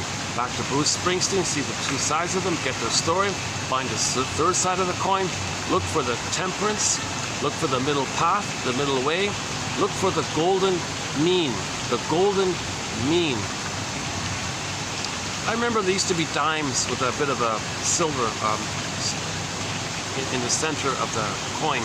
So if you look on the edge, like the thinnest part, the third side, you can see like a strip of silk. Imagine it as gold. Imagine a coin and it's like a gold in that third side. That's a pretty good image of the golden mean, because that golden mean holds the other two sides of the coin. That third side of the coin, that golden mean holds the two sides. That coin holds the two sides. So every side has two stories. Every story has two sides. So you got to forget this nonsense that you're going to betray your mother, betray somebody if you don't see the other side. You got to find the two sides. The truth will upset you free. You got to be realistic and find the true sides. You know, when people do things you don't like, well, that's their defense against fear. And if you don't like what they're doing, maybe you're doing it. You got to see the two sides of a story.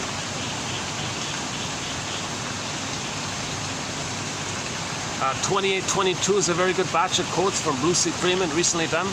2822, I recommend those ones. So I talked a fair bit about her already recently. She's got a very good book called Fight Against Fears. Very good book, Fight Against Fears by Lucy Freeman, 1951. Excellent book. It's a report by her of her experience with her first shrink, a guy named John Thurot. Never heard of the guy. No articles, no books, nothing, zilch. But thanks to her, thanks to that book, she shared some of the gems from Mr. Thurot. And it's in our collection here. 28, 22, and 3 mainly. And 3 and 4 comes from another book of hers called The Power of Fantasy, that one there. Yeah, we're adding more and more good quotes by Herbert Stream. Interesting name, right? Not stream. Stream. S-T-R-E-A-N. Stream, right? Not Stren. Stream, I think. Herbert or Hubert or something like that. Forgot which H. H. Stream. He's got a lot of books. He kind of writes clearly, a bit like Lucy Freeman. Actually, Lucy Freeman and Herbert or Hubert Stream co-wrote one book together, and some of the quotes from that that book is in our collection. Actually, Lucy Freeman co-wrote with another lady called Kupferman. Forgot her first name. Those are some very good books. Oh, the fantasy book, that one there. Yeah, that fantasy book was co-written with Kupferman. Oh, that's a good book. So those two books I recommend, in particular the first one, Fight Against Fears. She's very open and honest about her therapy journey. She's very generous and warm-hearted in that area to share her experience. She's open about her experience. You can really feel the generous spirit there in that area. Yes, there's a lot of diary entries and personal anecdotes, and yes, there's a lot of maybe, you know, look at me, how great I am, and all this. There's a little bit of a, you know, sort of personal display. Look how great I am, see me, like me, and all this. Be impressed with me, and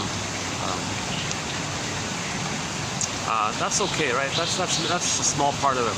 But the best part of it are those insights that her shrink told her, and she said she carefully, copiously took down notes when he was talking to her, because she's a journalist. She can write quickly with shorthand, so she did a good job. I thought she did a good job. So one of the zingers from her shrink was, usually, the things you dislike in a person are their defenses against fear.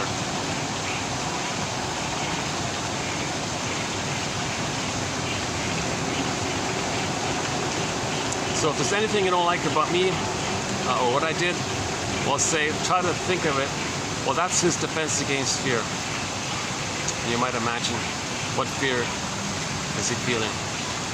And his behavior is a defense against that fear. So a little empathy that way. Or another way, if you don't like something you see, well, how do you have that? Because that helps you to know that you have it. Then you feel more whole and healed when you own your projections, withdraw your projections, accept your projections. It's called shadow work. Shadow work. Something you don't know about yourself is kind of dark. So when it's dark, it's in the shadow, it's projected. So when you own your projections, that's sometimes called shadow work.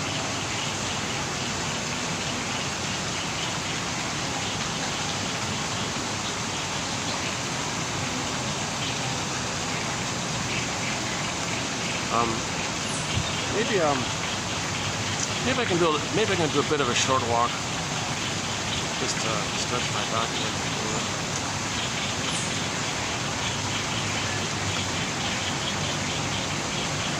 Or just wrap it up here. Let's see what time is it again.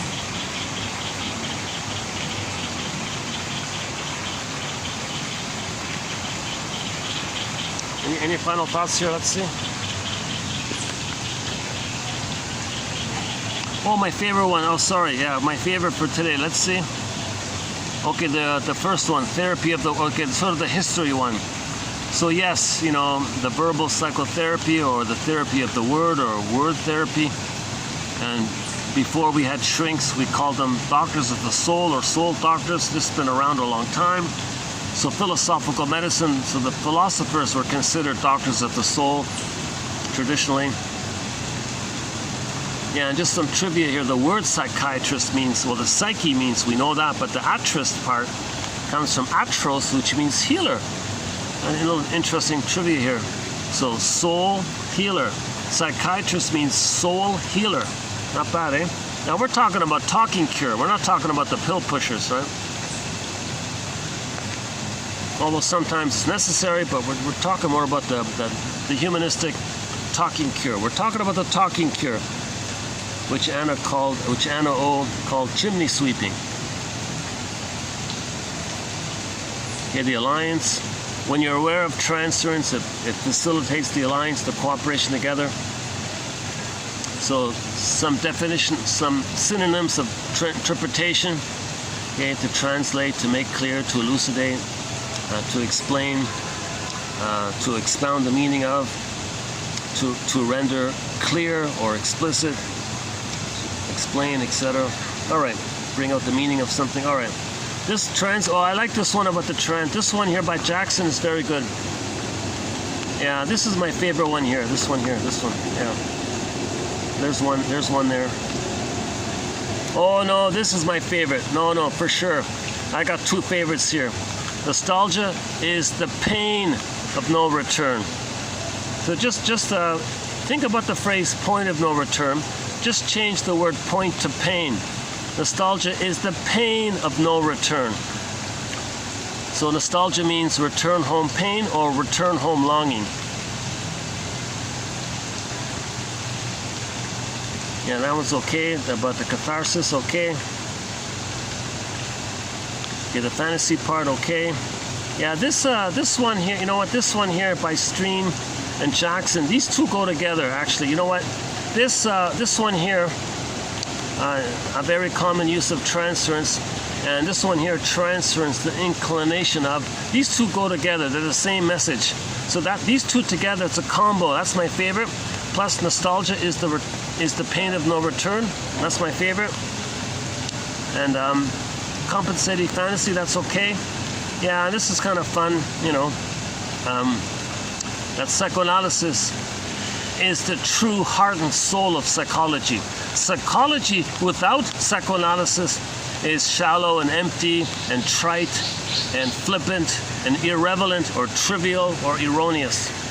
We need the psychodynamics, we need the psychoanalytics, we need we need that kind of sense that there's a thing called repetition compulsion that makes us trance the past to the present, and the various ways we reenact the past and the present, either direct or through identification with the aggressors and proxies and flip-flopping. So we gotta, that's the psychodynamics.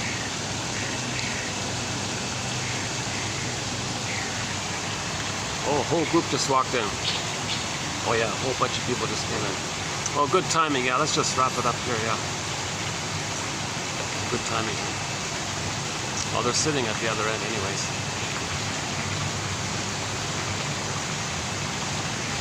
Yeah, you know, it's with the fan and the breeze, the weather's okay. Yeah, the weather held up for me this time around, yeah. Oh yeah, and a little slightly overcast. Yeah, those three factors made it possible for me to do this video without being drenched in sweat the whole time. Oh my God, yeah. You don't really see it, but it's with the heat index, it's plus 40. Yeah, back to the poor monkeys. What a story! What a gruesome story. That's a sad story. So these monkeys, you know, they live in the trees and all that, and they swing around and all that. And they're considered kind of humorous because they make these honking sound all the time.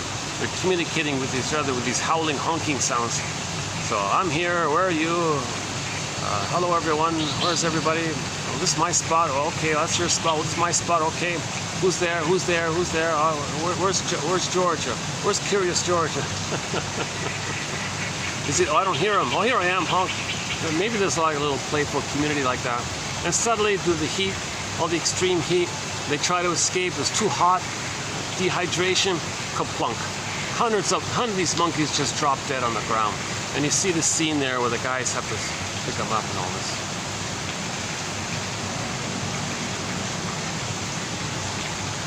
I don't buy the theory that this is something that might occur naturally. I don't buy it. No way.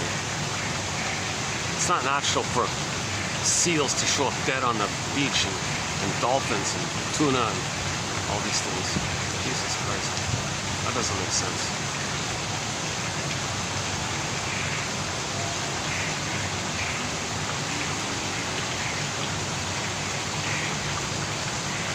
Some guys coming this way here. Any final thoughts here?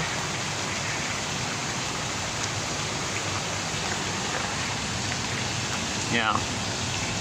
Yeah, let's see what, let's go quick. Let's see if we can highlight some other one here. Let's see.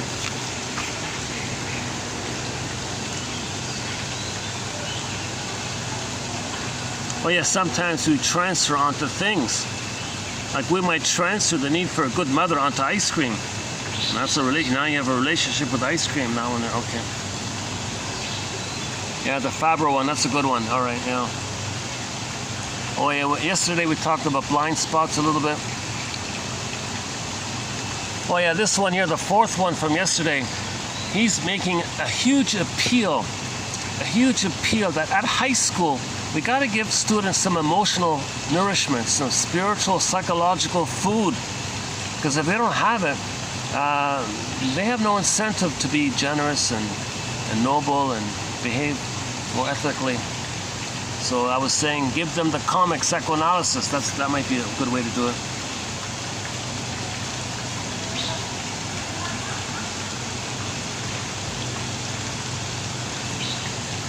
Yeah, okay. Yeah, 29, some good ones. Transference is a psychological process by which the client unconsciously transforms new situations, new present, novel, new situations into old, familiar, predictable ones.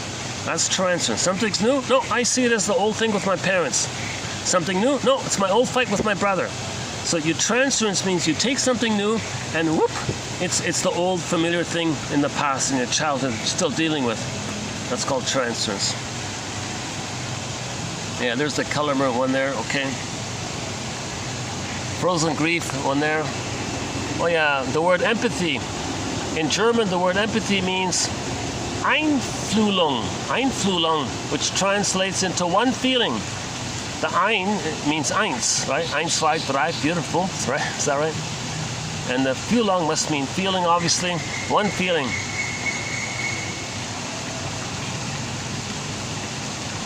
Oh yeah, there's the one, yeah, wild, easy to overlook. The first encounter portends what's to come. Oh yeah, we talked about aliens last time. Yeah, interesting a bit there. Losses that are unnamed are more difficult to mourn. Oh yeah, when you outsource your pain to the body. So, hey pain, go to the body. Hey body, you take my pain. That's called outsourcing your pain to the body. Psychosomatic symptoms. One about the Don Juan is in there. Grand Central Station. Yeah, the puppy love was in there. The gambler, Edmund Burglar, okay. One about the id and the it, the emotional eater. Yeah, this one here, yeah, about Lowell, the very good quote by Lowell, 2827.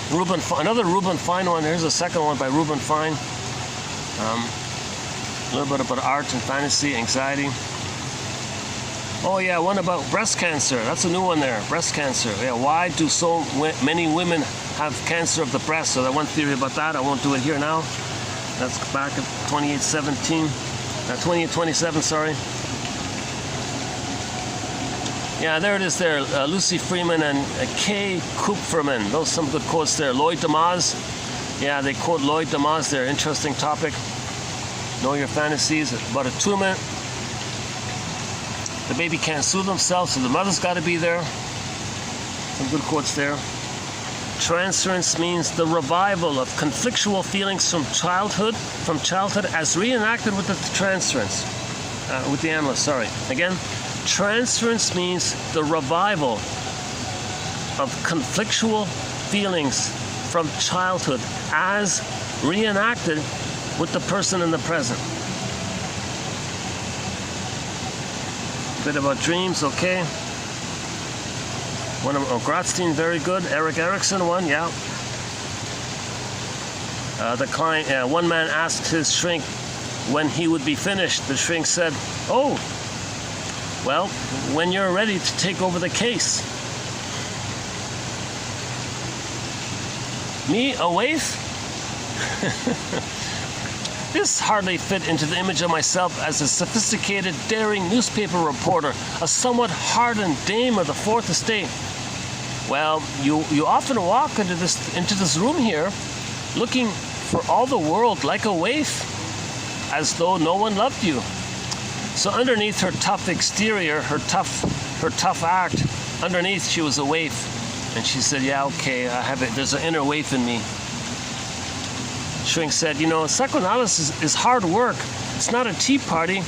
She jokingly said, "Well, for me it's a tea party. It's the mother of all tea parties, Alice in Wonderland." Okay, a little joke there. Shrink replied, improv, "Well, don't worry. I'm not going to stuff your head into any kind of teapot. I just want to help you unstuff it of the fantasies that hurt you." St. Augustine surprisingly has a very good quote about the unconscious there. TQ 2824. Yeah, thanks to Freeman for finding that one. And one about the Grotic is in there. Okay, why marriages fails in there. Okay, 23, some more zingers. Yeah, some good ones in here. Free association. To see how I had lived, or rather failed to live. Yeah, and there's the golden mean one in there. Yeah, some good ones in here. Why won't my parents change? Okay. Don Juan and Donna Juanas. Yeah. Well, they have a fantasy of something impossibly perfect, so everyone they reject because of that.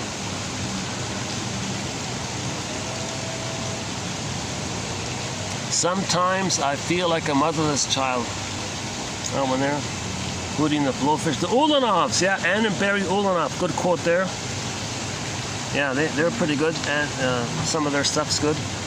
The hand that rocks the cradle rules the world. Women bring love or hate to the world. Yeah, that's worth emphasizing. That's worth highlighting. The hand that rocks the cradle rules the world. Women bring love or hate into the world. Obviously, if the mother does her job, the child has his embodiment. The bluebird expresses his uniqueness, his loving life, meaningful, pleasure, natural temperament, and with the feelings, there's ethics and morality.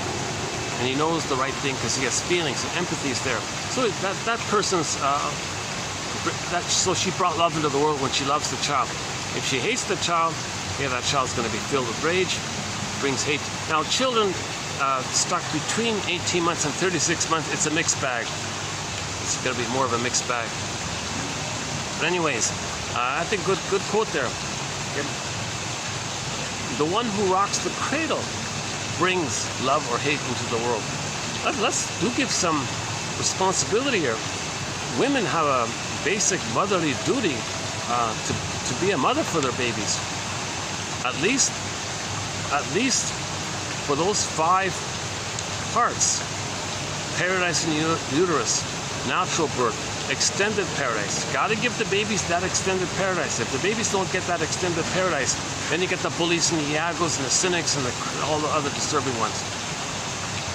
You gotta, from 4 to 5 months to 18 months, don't rebuff them for that phase, and maybe admire him a little bit and say, "I see you," and the mirroring phase. How wonderful you are. I see you. That's great. That's awesome. look at you, how wonderful. Accept that. Let the child still think it's all about him. 18 months, new phase. Okay, the mother functions as a secure base, giving the message that the child can learn about himself and not lose his mother in the process. The mother does a little improv, a little communicative matching, sending the message, child, you can learn. Okay, life's longing for itself. You're going to be you. I'm okay with that. Really? You're okay with that? You're not going to abandon me if I don't need you so much? That's right. I'm here for you to find your psychological birth.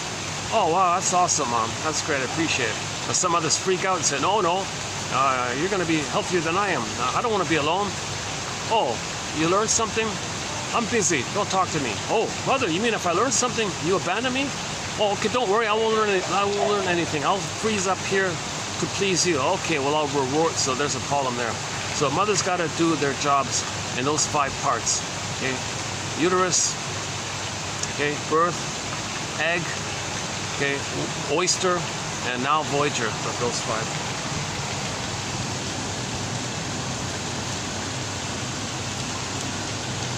I like this anxiety one here. Anxiety was my unseen albatross. I couldn't see it or touch it, but only feel it as it touched me. It created the feeling of being driven, not knowing why I did things, but only that I must do them.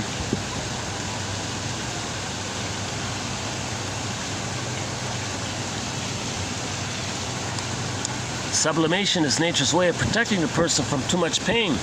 Oh yeah, work wasn't my only defense. I was very busy.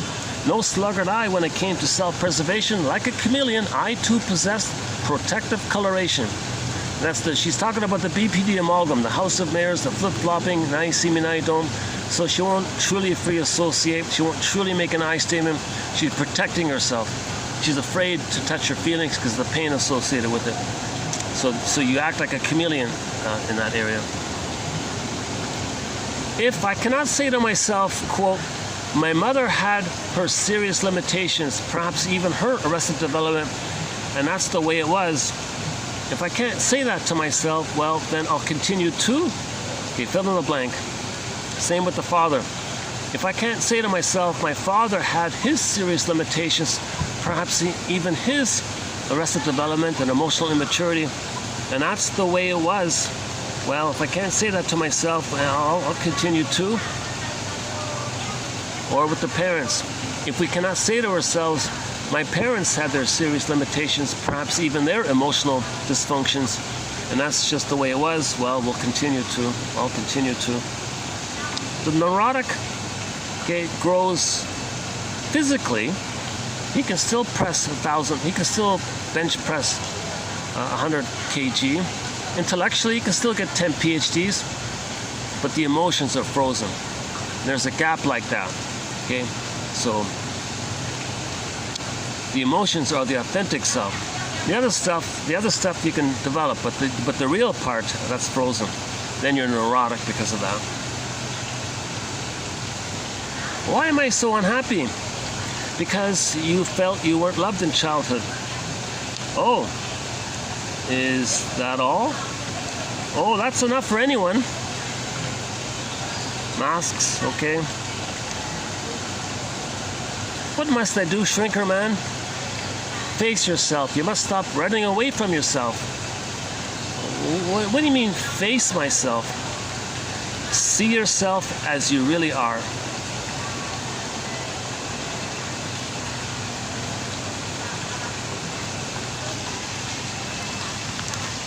Those are from 22. Those are good ones, yeah, 20 and 22. Okay, I'd like to wrap up with I think our closing song for this video. In my fantasy, I'd like to play Santras's bootleg live rendition of his song called Dreaming. That's good enough, yeah.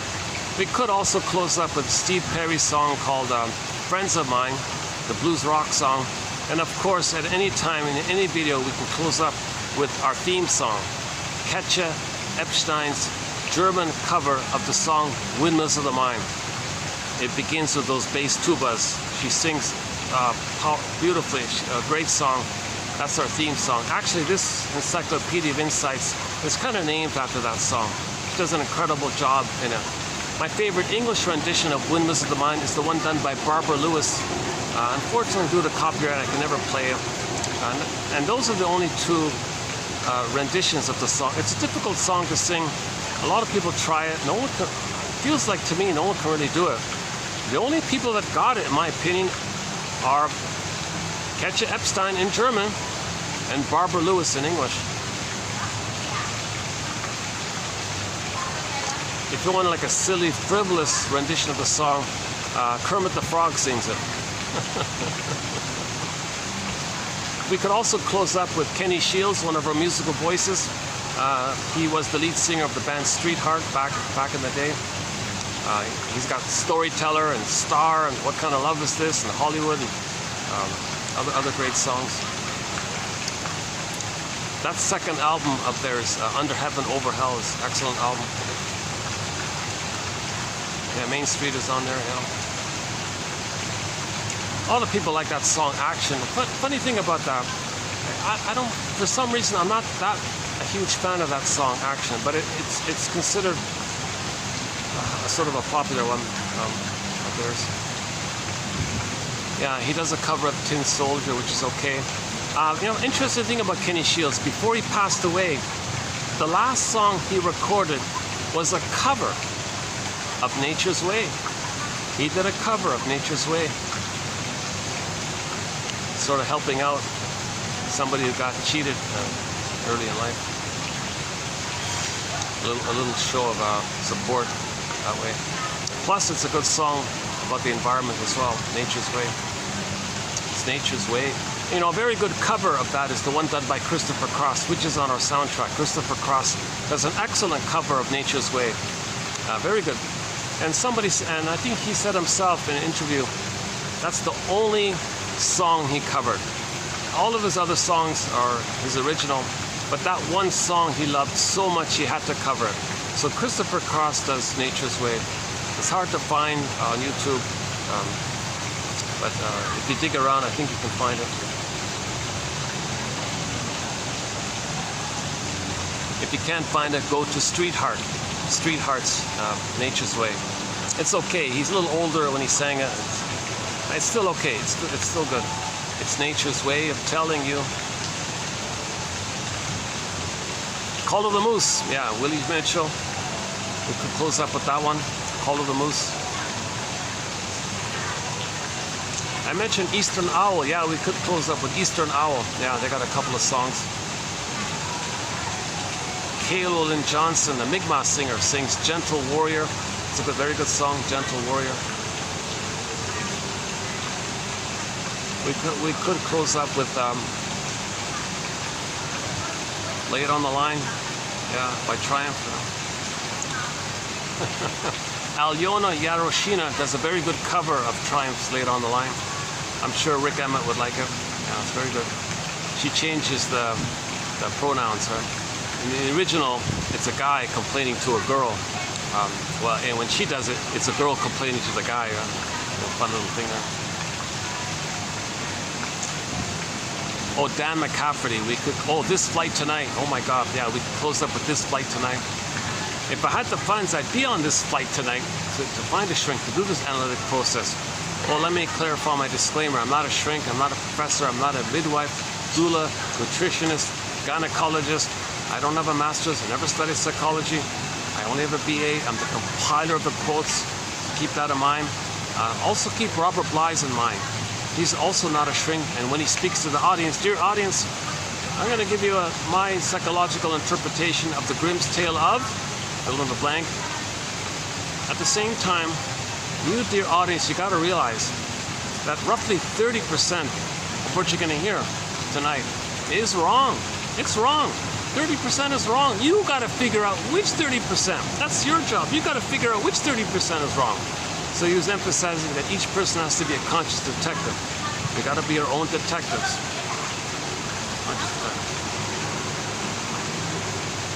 What other song could we close up with? Those are some good songs, right? I mentioned, yeah. Oh, the Glee cast, yeah. Oh, yesterday I talked about Supertramp, yeah. Oh yeah, we don't have any Supertramp songs, but I was wondering about the logical song. Speak about nostalgia, yeah. The logical song. Yeah.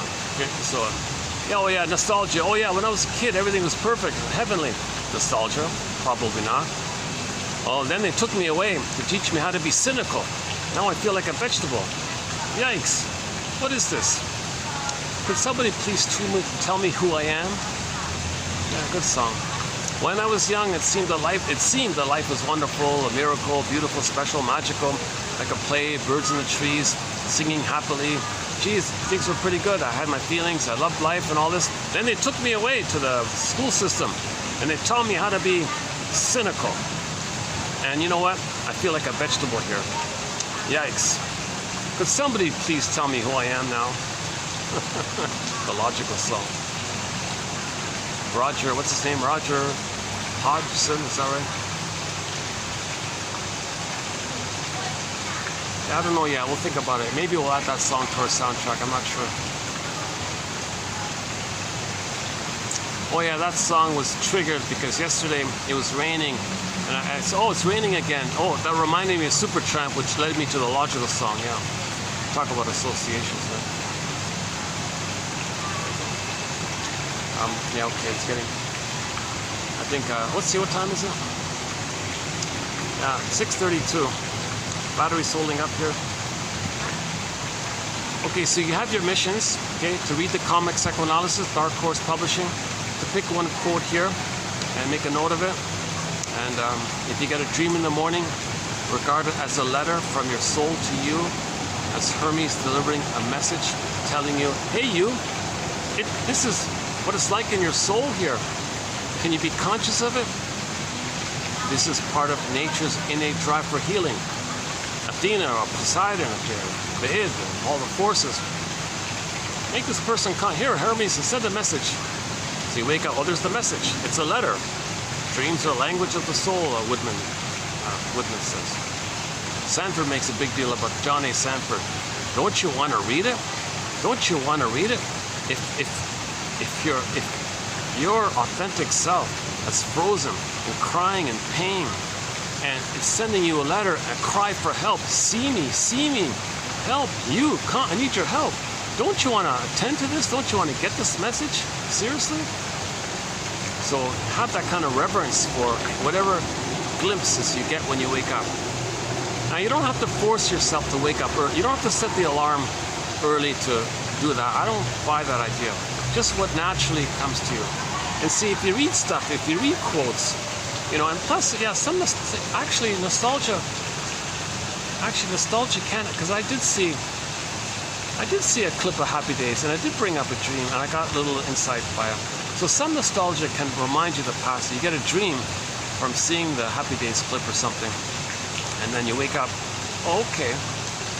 It wasn't about Happy Days, but it reminded me of the time when I saw Happy Days, something like that. So maybe, whatever it is, whatever you remember when you wake up, regard it as a letter. Sanford's very dramatic. It's a letter from God. God's sending you a letter. Don't you want to read it?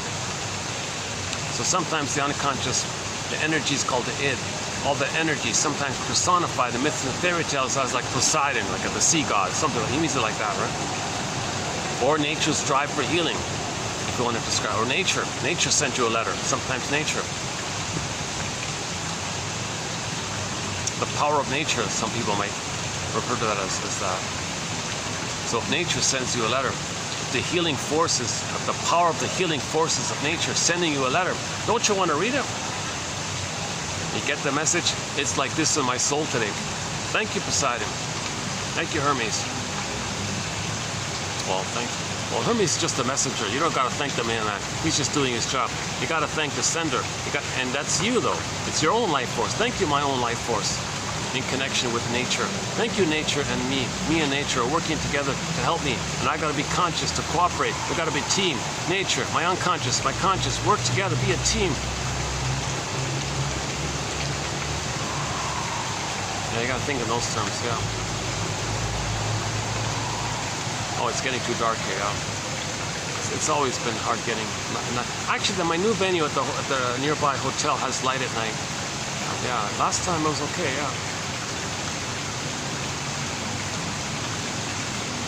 Okay, some people are coming. Oh, yeah, good time to maybe wrap it up here. Or, okay, hang on a second. Let me just give them a little space there.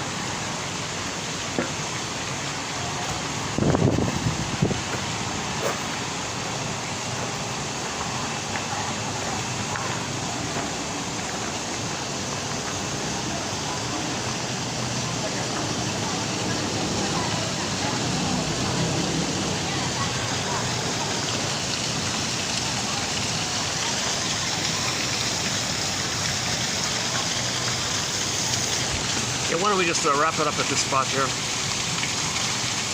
They want to see the swan. Oh, these chairs are better. Why don't I use these chairs? These straw chairs are way more comfortable than that one. Oh my God, what a difference. Oh my goodness, why don't I use these chairs? Yeah, my goodness, these straw, these wicker, what do you call these kind of wheat woven kind of things? Wicker chairs, though. Oh, these are good chairs, yeah.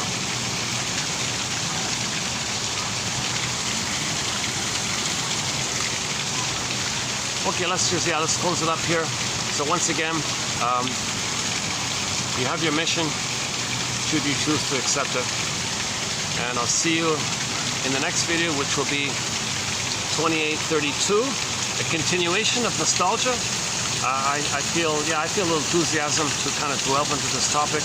Because I noticed myself being a little nostalgic recently. Why am I watching all these old clips from these old sitcoms? Wait a minute, what's going on here? I don't like this.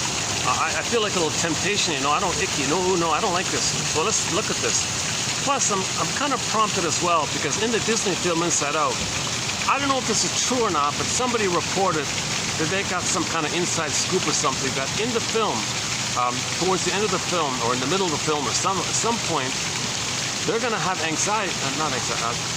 joining anxiety, envy, and embarrassment.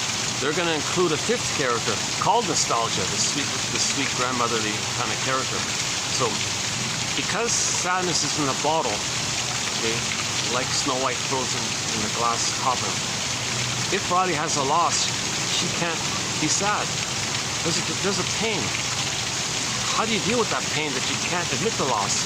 Okay, nostalgia zooms you back to some imaginary childhood scene, and you elaborate in a fantasy where how perfect it was. So you alter it into a blissful kind of place, and you dwell there, you linger there, and that escapes you from the pain of whatever loss you've experienced. So nostalgia is defense against mourning. Nostalgia is defense against the pain around not being able to mourn. Again, you can only mourn if you have an identity. And when you have an identity, you can have sadness at the console. If your identity is frozen, you can't mourn. And if there's a loss, what do you do? Well, one defense, okay, you can be manic, you can keep yourself hyper busy, or you can just imagine a time in any happy moment in your childhood, or semi-happy moment, or potentially happy moment, or the least painful moment, and twist it and flip it and change it. Oh, it could have been this great. Oh, let's change this potentially happy moment. Let's make it a really happy moment. Let's dwell there for a while. Let's just stay there for a while. And then maybe that's a defense against the pain. And then you use another defense. Eat ice cream. Or keep busy. So you're always using defenses. So you got to get Sadis back at the console. So in the first film, Joey and Sadis got back. Everything's okay. In the second film, again, Joey and Sadis are zooped down. They got to come back. So yes, at the end of the film, Joey and Sadis will come back. That's the common, universal monomyth for everybody with trauma. Joey and Sadis, we had it at the console, got pulled down, we got to get it back up. Okay, Miss Cora got pulled down, she came back as Persephone. So or the golden ball for the feelings part. The golden ball went down the well, want to get it back. You got to face shame. The frog, Robert Bly thinks the frog was shame. You got to face the shame. He threw the frog at the wall with the anger, shame, anger, and the prince morphing, shifting. The metaphor for the woman, it's going to be the prince, the embodiment. For the man, it's the princess embodiment.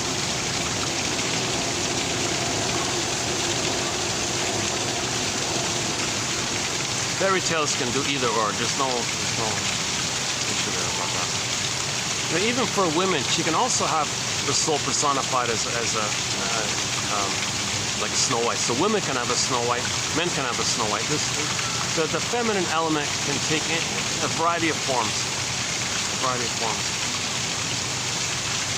Storytellers could describe something like, and it could be just a baby even, and you don't even know boy or girl, baby or whatever.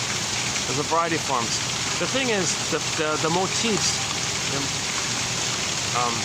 can take a gajillion different forms, but it's the same one psychological message. There's some fairy tales or metaphors for astrology. Oh, I can go back now. Hold on a second.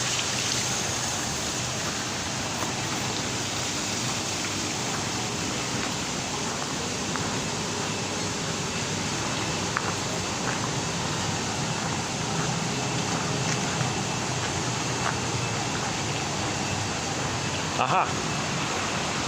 There's our star swan. Is he showing up there?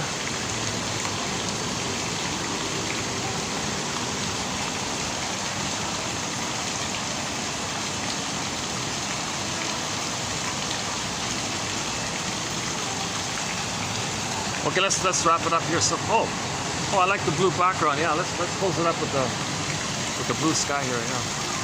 Okay, let's close it up here. Oh, that's kind of cool. Oh, look at that, the blue background. That's kind of cool. Yeah. Oh, that's nice. Yeah. Why don't we just do this? Okay, let's close it up here with this nice little scene here. So once again, thanks very much.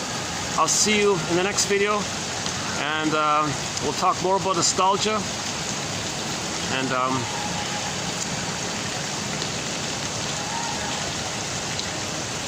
for the love of narrative medicine. I'll see you next time. Thanks again.